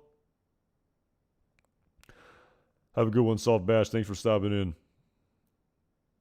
Yeah, we went straight to Marion at the supermercado. Yeah, Kevin Sauer thought so, but yeah, I mean, it's ironic because everyone says, at the end of the day, they're sort of conceding the fact that by not having the previously on the previously on Better Call Saul, I think you're sort of tipping your hand here, where you're basically saying, the visual continuity is too jarring. That's why we're not having the previously on Better Call Saul. So despite what they say about how, this was, Pat did a great job and et cetera, I mean, they're sort of conceding that the visual continuity is quite jarring.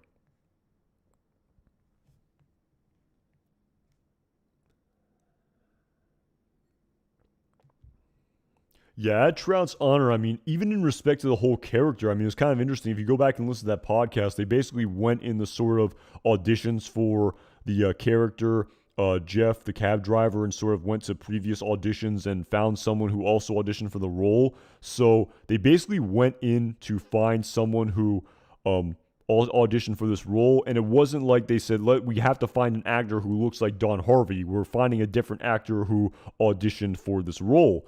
And again, that's also kind of a interesting sort of way they went about this. I guess they could have tried to find an actor who more resembled Don Harvey, maybe.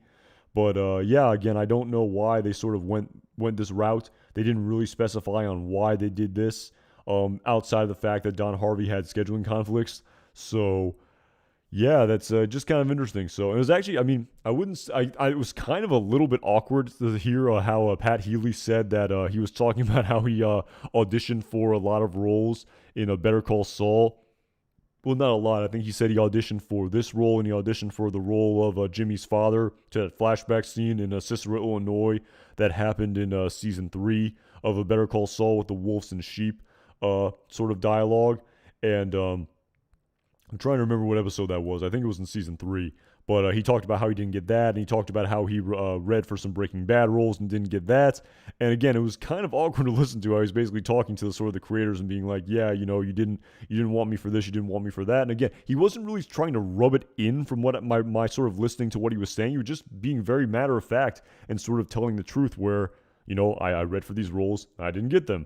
But it was, but he got this role and it was great. And again, I don't blame Pat Healy in the least. I mean, it wasn't his fault that they couldn't use Don Harvey. And, if someone comes to you and offers you this job and you're a huge fan of Better Call Saul and Breaking Bad, of course you're going to take it. I don't blame him for taking this role at all. I mean, for how the role was written, I think he did a great job. I really enjoyed it, but it just wasn't what I was expecting after what we saw in 401 and 501. And it was it season 2, the Wolves and Sheep dialogue? Was it? Oh, it was season 2. You're right, because is that true? Was it season 2? What was that episode? I'm trying to remember the flashback there to Jimmy's father. So I remember wasn't it in season 3? Because I definitely remember Chuck talking about it with Kim in his office. Wasn't that in season 2? I think it was season 2. I think the flashback took place in season 3, if I'm not mistaken. So let me see.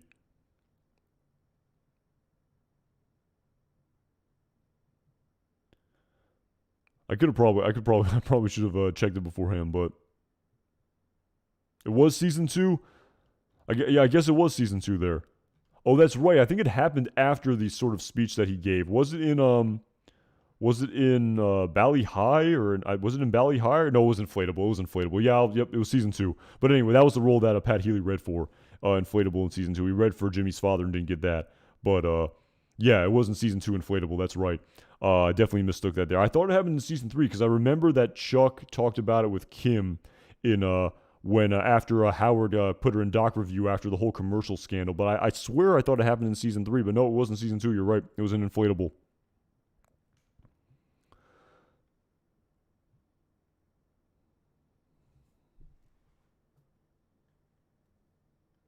But yeah, like I said, he wasn't trying to rub it in or anything. He just was being very matter of fact. But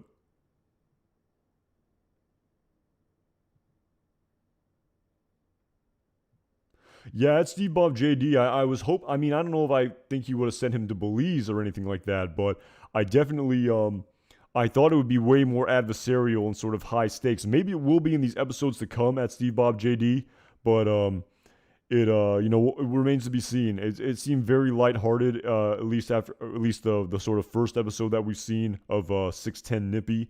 Like I said, Jeff really came across as sort of Marv, the wet bandit from Home Alone. But yeah, I mean, at Travis Gray, you're talking about Inflatable was a great episode. That was a great episode with the sort of how Saul was wanting to get fired so he could keep his bonus from Davis and Mame. If you're talking about Inflatable, that was an all-time great, and I forgot about the cold opening of that episode, where that's the episode that Chuck and Jimmy's father appeared. So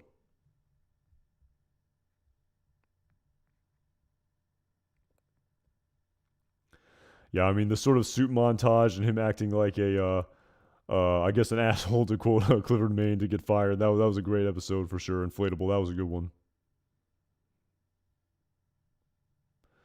At Samuel Cordett, Jeff and Breaking Bad timeline. I mean, OG Jeff, wouldn't mind to see. New Jeff, oh my goodness, they're gonna break my heart, aren't they? They're gonna have Jeff be such a crucial character in these final three episodes. He's gonna appear in the Breaking Bad timeline.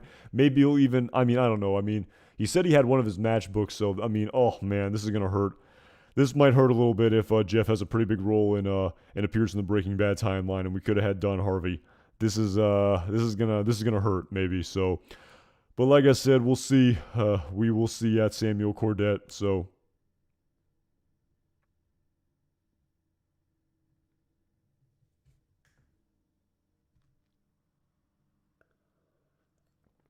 at Matt D, that's pretty funny. Or I mean, maybe you're not being funny. Maybe that's an actual sort of theory there. Jeff's ex was Wendy from Breaking Bad. I mean, I guess technically possible off the top of my head. So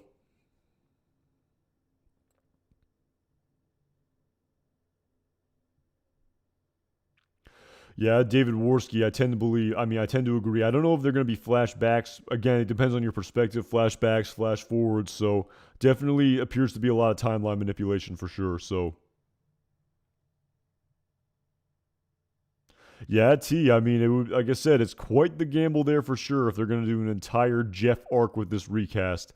And even if what it is going to be very good television and I'm going to enjoy it, all I'm going to think about is how this could have been better with Don Harvey. At least, I don't know. At least it appears that way.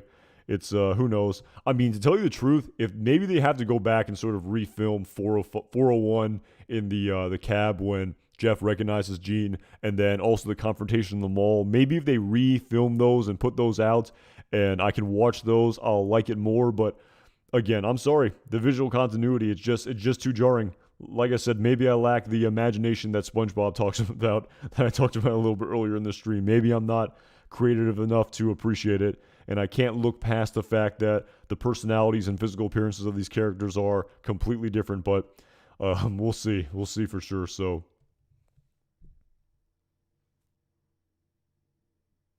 yeah, Joseph Long. I kind of talked about that in my video in respect to what does Kim visit Saul. That's kind of what I was going for. Again, I didn't know so much about the divorce papers. That's actually an interesting aspect that you bring up there. But yeah, definitely that's what I thought for sure. Maybe sort of her coming back in the Breaking Bad timeline, talking to Saul outside of his office. That's sort of what I tried to allude to in my video in respect to the teaser trailer that was put out prior to this episode.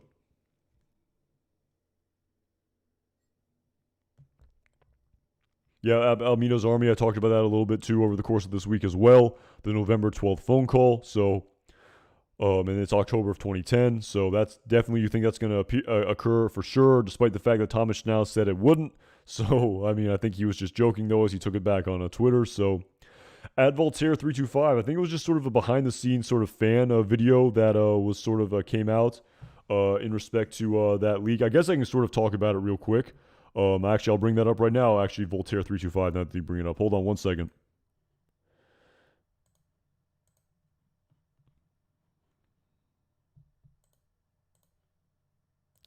Just going to try to pull up this video here.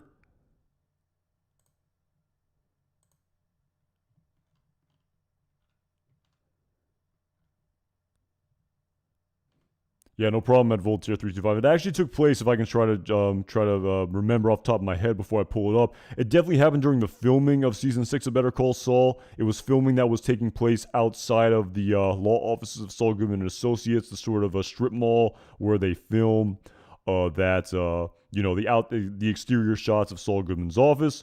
So let me try to pull it up here real quick. Just gotta sit through this. Okay, we got a spammer here, so gotta. I hate to do it, but have to remove this. So, oh, that did not remove it completely. So hide user on this channel.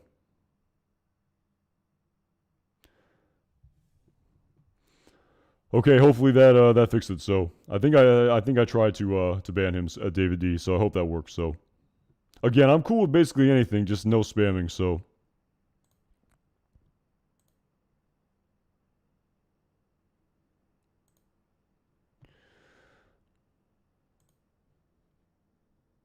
All right, I got the video pulled up right here at Voltaire 325. So yeah, so again, this was I guess major spoiler alert here. So about to talk about a behind the scenes. I think a lot of people already know about it. I've talked about it a lot in my previous videos, but about to sort of talk about the behind the scenes fan footage here that Voltaire 325 was talking about. So yeah, so major spoiler alert here potentially for something that's is happening that is set to happen in season 6 of Better Call Saul in these final 3 episodes. But yeah, so we have this sort of behind the scenes footage here, and it was taken by a YouTuber, if I believe. Yeah, this is the video source here. I'm not exact. I linked it here. I forgot. I think it was actually a pretty big YouTuber who filmed this.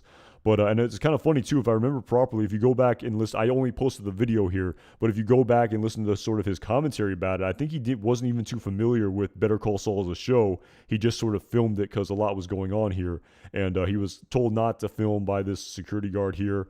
And when he zoomed in here, you can even sort of, if you go back and play this video, you can see her. She's sort of waving her. You can sort of see she's like waving her vest here to try to block the shot, but he didn't do a very good job here. But anyway, yeah, we got a shot here that we haven't seen so far of Kim Wexler outside the law offices of Saul Goodman and Associates smoking a cigarette. I know some people said that this is like Ray Seahorn on a break, but it definitely looks like she's in character to me, especially just based on the context that we have of Better Call Saul Season 6 after everything that happened with Howard Hamlin and Lalo Salamanca. And she definitely looks pretty downcast here and distraught. I know it's very grainy and it's hard to sort of read the emotions here, but that's sort of what my sort of reading of this is in hindsight, just based on everything we know about what happened. She lights the cigarette here of someone wearing a beanie. And I know a lot of people have insinuated, is this Emilio, is this Skinny Pete, is this Jesse Pinkman? We definitely, again, we could speculate all day who this person is.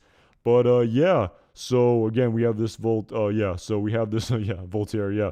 It's kind of funny, if you go back and actually watch the video on his channel, which I linked here. But yeah, you can, he apparently, I don't even think he knew what the show was when he was filming this, so it's kind of funny. So yeah, at Travis Gray, could be a flashback or deleted scene. That's absolutely true, it could be. But I hope I mean, just based on this, the one teaser that we have of Saul talking with someone, maybe she visits Saul Goodman. Who knows? I mean, maybe this takes place after Saul Goodman tears up his office, though. Who's not too sure, but again, at Soft Batch, he took it from very far away, though. He had quite the camera with him. So if I can sort of zoom back here, this is quite the zoom in. He's all the way back here from the filming. And they have these like barriers up here, and this woman told him not to film, and she was like trying to wave her vest and block the shot. But he's filming from really far away. So again, you just wonder, I mean, when they're filming these scenes in broad daylight, and I've talked about, the scenes they were filming at the Crystal Palace, how like people were like posting videos to TikTok about how the actor who plays Wendy is coming back in season 6 because it was just so obvious. And these very public shots are kind of very hard to hide for sure. But yeah, so he was really far away, and he had quite the zoom feature on his camera when I think he had like a professional quality camera with him. I think he's maybe a vlogger. I'm not too familiar with this channel, so.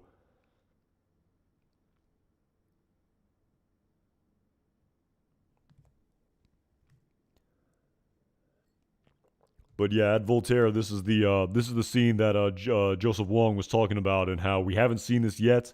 You would imagine that it is going to be incorporated into the plot of the series. And yeah, so yeah, I mean, it looks like it could be Emilio. It's someone with a beanie. It could maybe be Skinny Pete. Who knows? Maybe even Jesse. Who knows? I'm not too sure.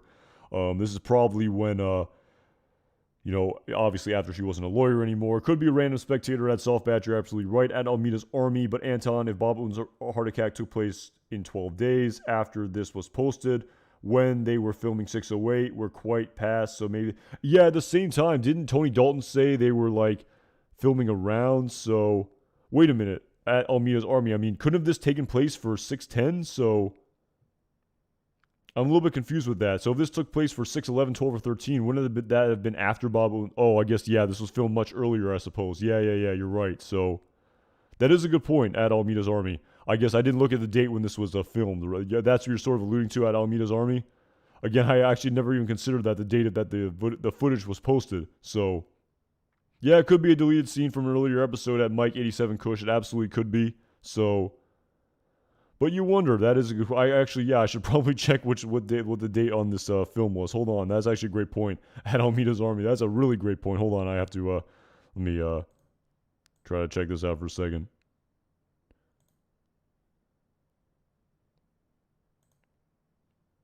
Yeah, July 14th of 2021. This was posted. So again, I don't know when they filmed everything though. That's the thing, Almeida's army. So I don't when was Bob Odenkirk's heart attack? I'd have to look that up at Almeida's army in respect to when this flashback scene takes place. Or not the flashbacks, when this Kim Wexler scene takes place. I don't exactly remember when Bob Odenkirk. I guess I could try to find it. Hold on. Let me try to find out real quick. I could do a quick Google search here. So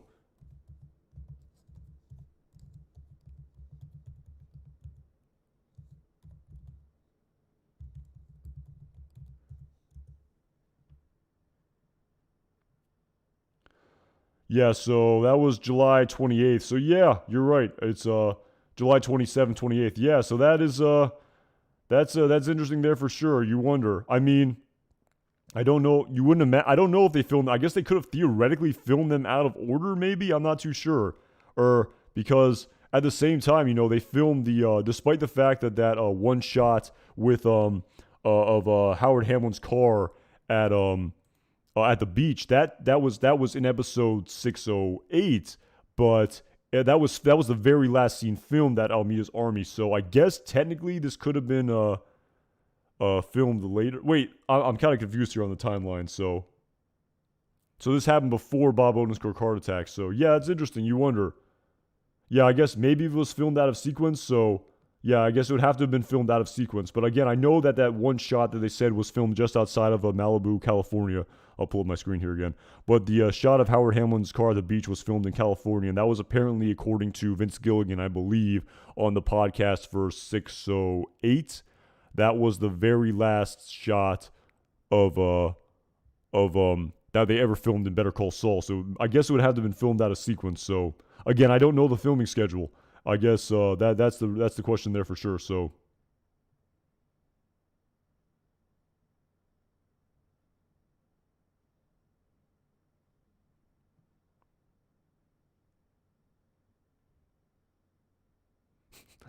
at Star, what? I appreciate the compliment, but I don't have. My dad is a hardworking guy. He puts a lot of effort into this. Is hardworking guy and puts a lot of effort into getting content here for you all. I'm really glad everyone here respects his time. I don't have any children at Star, but I appreciate the compliment there for sure. So yes, at Julius Caesar, Waterworks and Saul Gone are the 12 and 13 titles. Those have been confirmed. So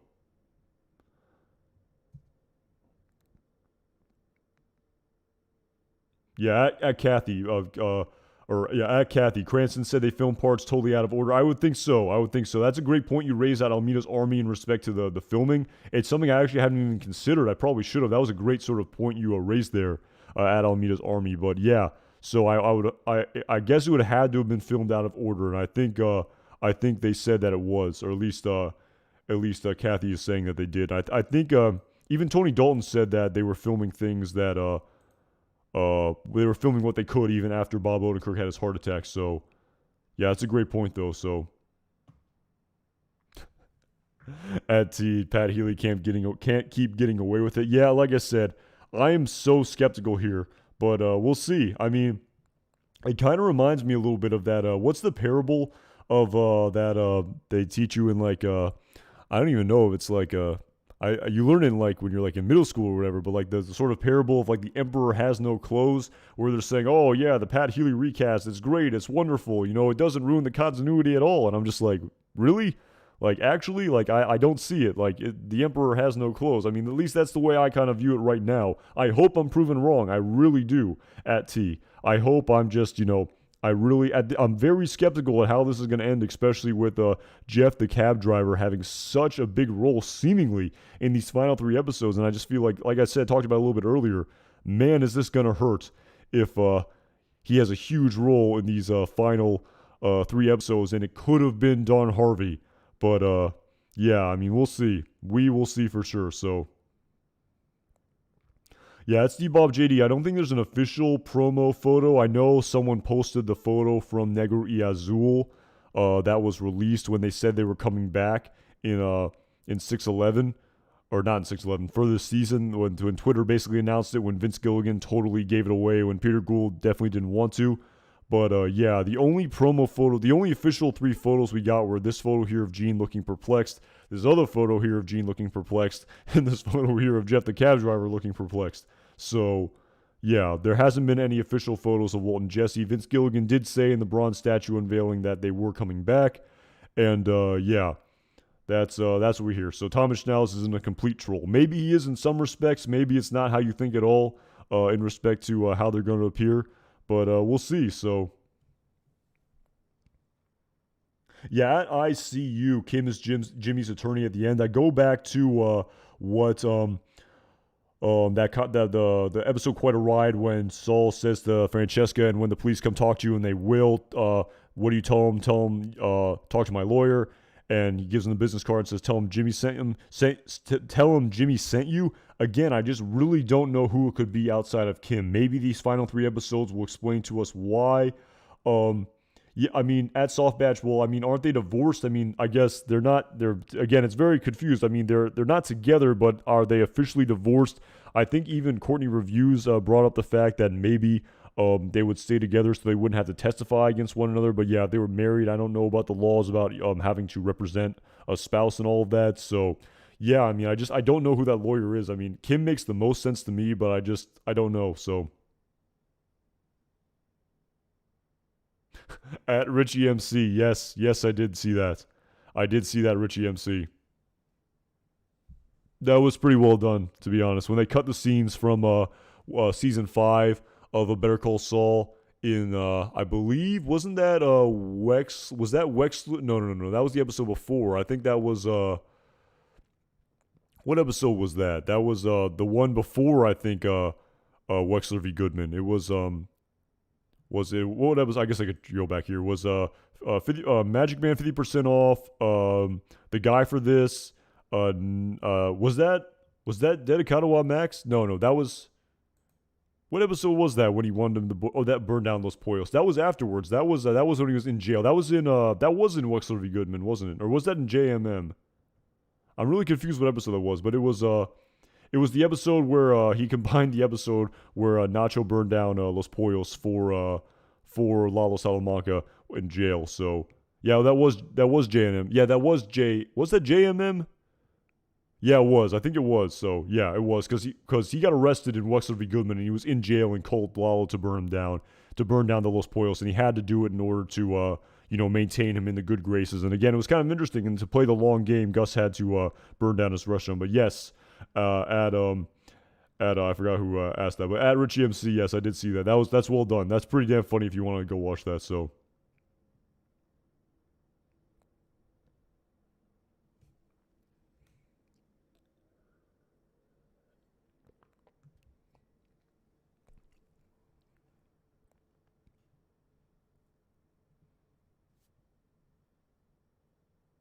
Yeah, Kathy, she gives up her law license, so maybe with the clip of her being sworn in, she will take up her career again to represent Jimmy, needing to take an oath again. I've seen that theory. That theory makes a lot of sense to me for sure. I've talked about that a little bit in the past. That definitely seems to add up to me in respect to that. So I'd have to say that makes a lot of sense because why else did they show us that teaser? So at Kathy.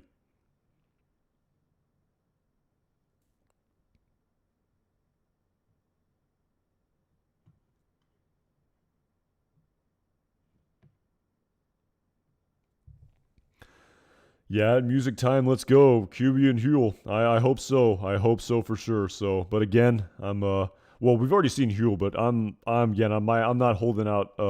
My hopes are not the highest in respect to Kubi with only 3 episodes left, but we'll see. So, at Mill M, thank you so much for the super chat. In my humble opinion, season 5 of Breaking Bad was pointless. They should have added 4 more episodes to season 4 and wrap up the show. For Saul, season 1 was pretty boring.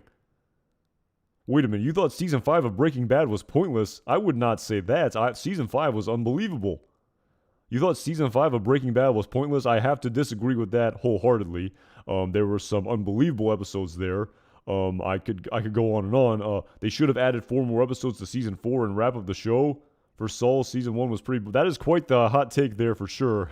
At Mill M, I don't know if I agree with you. In respect to season 1 of Better Call Saul, it was definitely a very slow burn and a lot of sort of plot development and setup. And I actually was going back and watching season 1 of Better Call Saul, and I was actually kind of longing for when it was a sort of simpler time when characters like Howard Hamlin weren't being shot in the head by cartel members. And I like season 1. Again, I have to disagree with your assessment there. You're definitely entitled to your own opinion, but I mean, season 5 was pretty amazing. So I mean, I don't know what you're saying there with Ozymandias and episodes like Tahajli. I don't know if pointless is the right word there, but yeah, that's quite the hot take. But again, you're entitled to your opinion, and I appreciate the super chat for sure. So.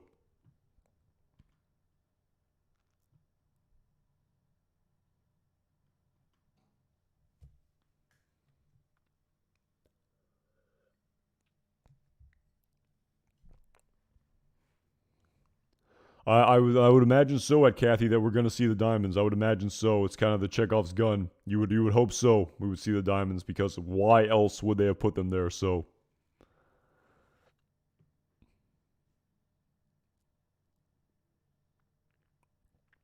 yeah, at Voltaire 325, it definitely. I think I've talked about this a little bit in the past. It was a very very slow burn, and for a show like Breaking Bad, which immediately where the main sort of plot is this high school chemistry teacher and he's selling and distributing methamphetamine and immersing himself in the Albuquerque criminal underworld. Um, that's a little bit more exciting than sort of by definition compared to the sort of nitty gritty of the law. But yeah, I mean, as a hardcore fan, I loved season 1 of Better Call Saul. I mean, I love the setup. I love the sort of all the story writing and how we basically had an entire season of developing this Chuck and Jimmy relationship and how Howard factors into it all and displaying to us this Nacho character who everyone very well knew was the same Nacho Saul was talking about in the desert in season 2 of Breaking Bad. And seeing Tua come back in and then seeing this character Kim and what's her story and her relation to the Jimmy McGill. So yeah, I mean, for what it is, I definitely understand why maybe some people thought it was slow for sure. If you wanted the more action-packed, storyline like Breaking Bad with Walt saying to Tuco, "This is not meth," and him blowing out the his headquarters, but yeah, I liked it for what it was, but yeah, definitely a slow burn for sure. At Milem, thank you again so much for the super chat. Do you think the last episode will be colorless? Again, I'm not too sure. I kind of like the theory that Coach Beer said about how the timelines may jump, from place to place. I mean, with the whole episode being in black and white, I mean, I don't know, especially if Jeff the cab driver is a huge component of it. So it could be, but we'll see. So. And thank you again for the super chat. I really appreciate it. And at Mill M, I would definitely recommend you give season 5 of Breaking Bad another chance. Again, if you think it's pointless, maybe you just need a second watch of it. There were some pretty spectacularly amazing episodes in season 5 of Breaking Bad. Again, the ending, we can have a debate on that for sure. But the entire season being pointless, maybe you need a second watch at Mill M. Maybe that might change your mind. So. Definitely watch it another time and let me know if it changes your opinion.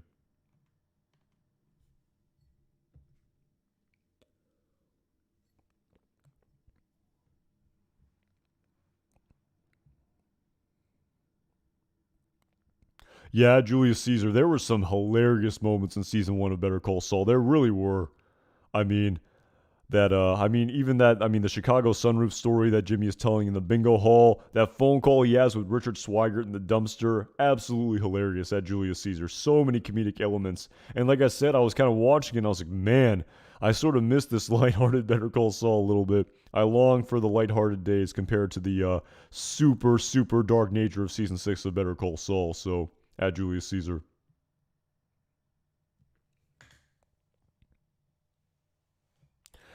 Yeah, at Brian Finkelstein, I'd have to agree that every episode of Breaking Bad was pretty good.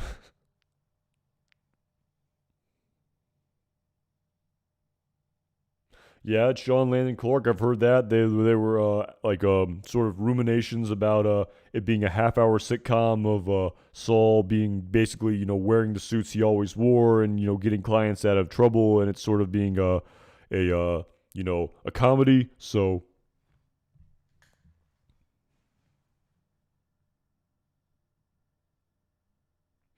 yeah, and Matt D. Fly. I kind of like the comparisons of Nippy and Fly. In the moment, you're kind of. When I watched Fly, I was a little bit confused by it, and it definitely didn't have the sort of action of everything. But of course, it was a bottle episode, unbeknownst to me at the time when I first watched it. But again, as Mike Ehrmantraut said to Jimmy McGill, Saul Goodman in his car, it's not the end of the story. That's not the end of the story, and we're not at the end of the story yet for Nippy. So like I said, we'll see. It was a little bit jarring in respect to the recast, but again, we'll see. We'll see what that's not the end of the story, and we'll see what happens in these final 3 episodes. So,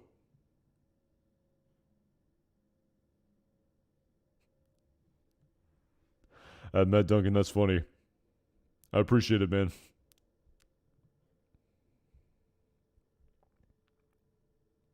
At the sole pursuit, I hope not. Again, I'm very, very skeptical to Jeff the cab driver having a big role in these upcoming episodes. But like I said, I am open minded, so I will give it a chance. So, at Steve Bob JD, thank you so much for the super chat. Please tell me episode 11 won't be very similar to episode 10.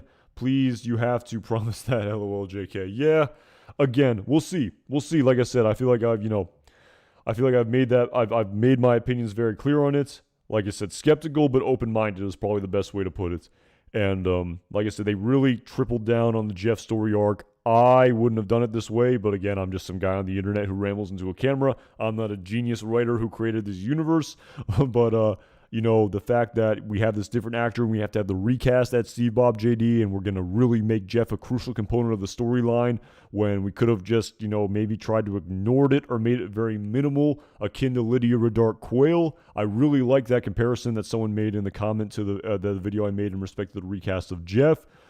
So yeah, we'll see. With Walter White and Jesse Pinkman appearing, you would imagine the whole episode's not going to be in black and white, but who knows? Maybe somehow it will. Or, like I said, maybe it will sort of skip to color in black and white. I'm not really sure at Steve Bob JD, but yeah, we'll see. Yeah, at MVOG, I've thought about that too. With me and someone, if I was I'm not a writer on the show, but if I was, I know there's sort of, you have to put your foot down and you have to sort of, there's sort of hold on here.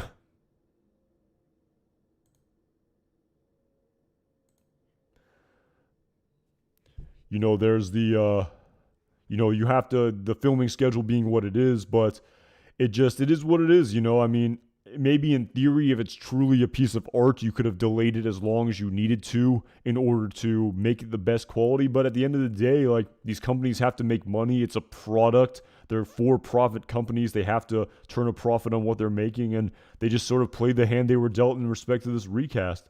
And yeah, with me, I don't know. I know all the creators are saying, no, it's great, it's fine. The fans, I hope you won't be too upset. But again, I was surprised basically by just looking at the comments of this video I made and how there's a sizable minority of people who feel the same way as me. So, like I said, we'll see what happens in the final 3 episodes, but it is what it is. And like at MVG, at the same time, I was kind of thinking, like, if this was like a book instead of like a visual thing, like I talked about in my video, it's one thing to have the actor look different, but I was just so taken aback by just how different the personality appeared to be. Maybe I'll be proven totally wrong, and I'll be like, oh my goodness, I was totally wrong on this, and he's going to be just like he was in 501, or he won't be. I don't know if he will be, but again, I was more taken aback by the change of the writing and the personality. Again, I talked about it more in my video. I don't want to repeat myself too much, but yeah, I was just, at the end of the day, it is what it is. It's not, just art. It's money. It's there's companies here that are involved. They have to, they have schedules and they have bosses and they have requirements. So it is what it is.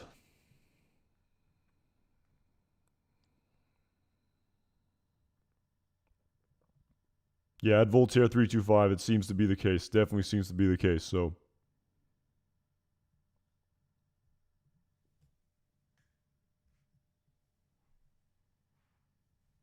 yeah, again at Sean Landon Clark, I really, like I talked about, I never ever said I did not like the episode. I never said it wasn't an amazing episode that was very well written for what it is and very well produced, and the cinematography was great, and I really enjoyed the acting. I enjoyed the high stakes. I enjoyed the very critical sort of detail to the writing and to, like I talked about with Nebraska football and Gene's reaction to it, that I talked about a little bit earlier in the stream at Sean Landon Clark. But there's no way at this point you can convince me otherwise that despite the fact that it was a good episode, having Don Harvey play Jeff would have made it better. That's all. That's basically the point I'm trying to say. That there's no way I can say, oh, it wouldn't have been any better, or maybe it would have been worse, or there would have been no difference if Don Harvey portrayed Jeff as opposed to Pat Healy. I can't see it. I just cannot come around to that point of view. So that just kind of more my opinion here in respect to this episode.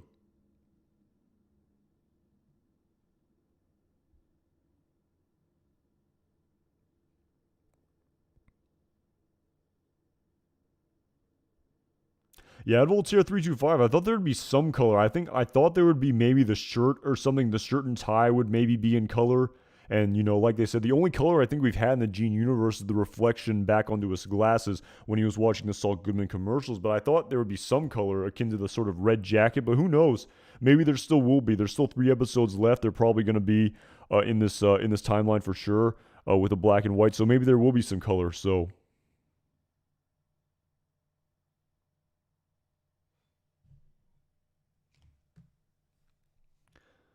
yeah, I'd been darling. Yeah, either reshoot Don Harvey's scenes or reshoot the scenes in 401 and 501 with Pat Healy. That might even be easier. I'm not too sure, but I know they reshot the scene in the car, but Pat Healy talked about in the podcast how the voices, the lines that he took from 501 were just recorded in a sound booth. They didn't reshoot the scenes. I think the only reshot they got was the shot in the rearview mirror for the teaser.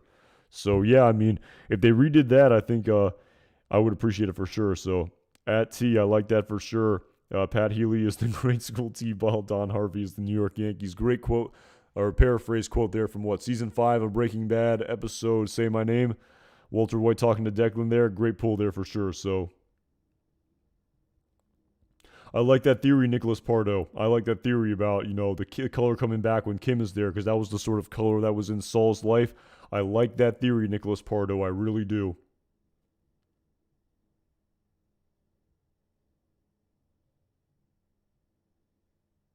Yeah, at ICU. If you go and listen to that Variety video with Bob Odenkirk and Ray Seahorn, they just very much alluded to how the stories about Jimmy and Kim, and how if every character dies, can we also kill Kim?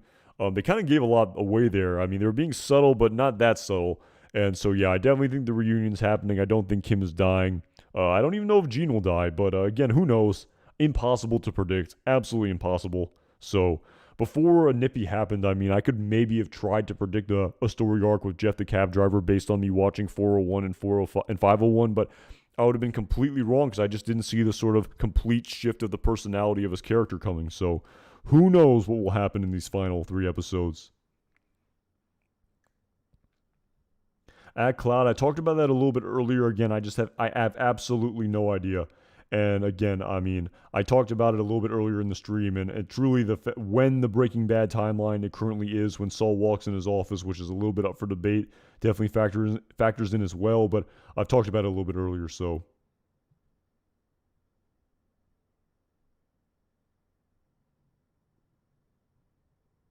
Yeah, pattern slice 9900, the pattern slice. I'm curious about that for sure, the aesthetics of that. But again, it's kind of like I talked about this when I first read about that recast of Jeff the Cab Driver, how it really sort of took the wind out of my sails in respect to how I was so nitpicking about the sort of continuity of all the characters and was really very focused on how different, the subtle differences in all the characters just to do it. But at the end of the day, they recast Jeff, and at the end of the day, what was the point of it all? What was it all for? At the end of the day, they're just going to recast his character. Who cares if Mike looks a little bit older? I mean, the Kaylee Ehrmantraut, I sort of gave him a mulligan on that. And kids, I mean, there's more, they look more, there's less difference to a child, I feel. They kind of all look the same. But with just the visualness of Jeff, and even, like I said, the personality difference, it is what it is, so.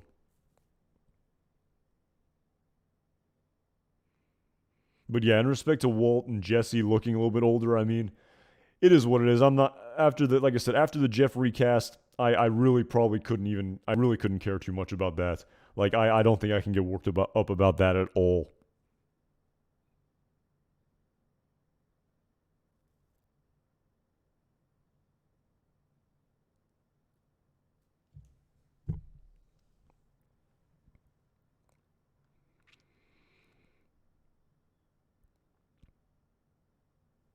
Yeah, it's soft batch. I mean, not only was it the recast that was done just because of logistics, but they sort of seemed to rewrite the whole story. And again, Peter Gould even said that in his Insider podcast, where he said that. I mean, he almost had to sort of stop himself because I feel like he wanted to change the subject. But I talked about in this video how he basically said it would have been an entirely different string of episodes with Don, and then he immediately went on to say, Pat did an amazing job, but yeah, I mean, it kind of sounded like they rewrote the ending a little bit. Again, that's just sort of my reading into it. I could be totally wrong, but we'll see. So at Mill M, I've never seen Prison Break. I know people say it started out really well and then I think kind of tapered off a little bit towards the end about how they kind of just did the same thing over and over again. They just kept breaking out of prisons. But I've never seen the film. I mean, excuse me, I've never seen the TV series Prison Break at Mill M.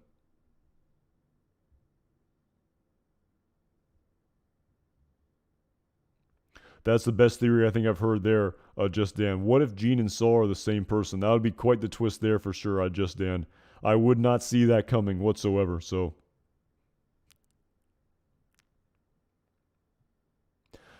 Mr. QWERTY, Tom Schnell's on Twitter, so they did not rewrite anything. Again, I talked about that in my previous live stream with Thomas Schnell's. I'm not going to trust anything he says. He really tends to change his opinion pretty often, so, and has been kind of known to be a little bit of a troll. So we'll see, Mr. QWERTY. We will see.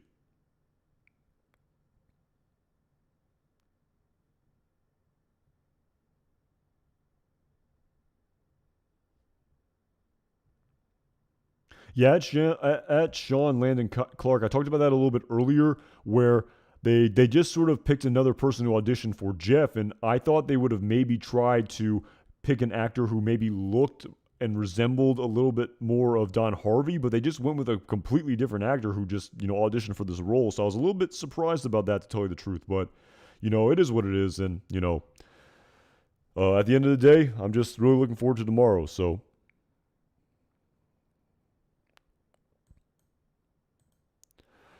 Ooh, and on that note, with it being less than 24 hours now from the premiere of this episode, like I said, I mean, I'm looking forward to it. We only have 3 left. I'm gonna very much cherish these last 3 episodes, but we will see what happens here with again with Jeff the Cab Driver and with Marion and with Gene and with Walt and Jesse coming back. So really curious to see what happens tomorrow. For damn sure, really surprised that they decided to, have Jeff be very significant here when I thought they would maybe try to write around it. But yeah, with that being said, I think I'm gonna have to end the stream here. But yeah, it was great to talk about this a little bit and, kind of, I guess, maybe tie a little bit of a bow here on Jeff. I mean, who knows? Maybe I'll feel even stronger about this after I watch this tomorrow. But yeah, again, as always, really appreciate the conversation, really appreciate all the super chats, really appreciate all the support, really appreciate everyone, even, at Almeida's Army, really appreciate that, point you made about the filming. I was kind of curious when, they filmed it and how, they probably filmed things out of order. So that's definitely something to consider for sure. At Connor the Esquire, the mayor from Stranger Things for Jeff, maybe. Again, like I've talked, I haven't seen Stranger Things either. I've talked about this a little bit. I don't watch a ton of shows like outside of Better Call Saul of that nature, like the sort of sequential shows. But appreciate the super chat, Connor the Esquire. But I'll have to take I'll have to take your word for that in respect to the reference. So I've never seen Stranger Things. But thank you so much for the super chat. Again, thank you so much for all the super chats tonight, all the support. Again, really looking forward to tomorrow's episode, despite the fact that I'm dubious about the recast. But yeah, I will be live tomorrow in respect to right after this episode airs. Can't wait to talk about it. I'll be live on YouTube right after the episode airs. Again, thank you everyone for tuning in tonight. Hope you had a great day today. Hope you have a great rest of your weekend. If you're on the East Coast, great rest of your weekend as well, all over the United States. Thank you again for tuning in, everyone, and I will see you guys tomorrow. Thanks again.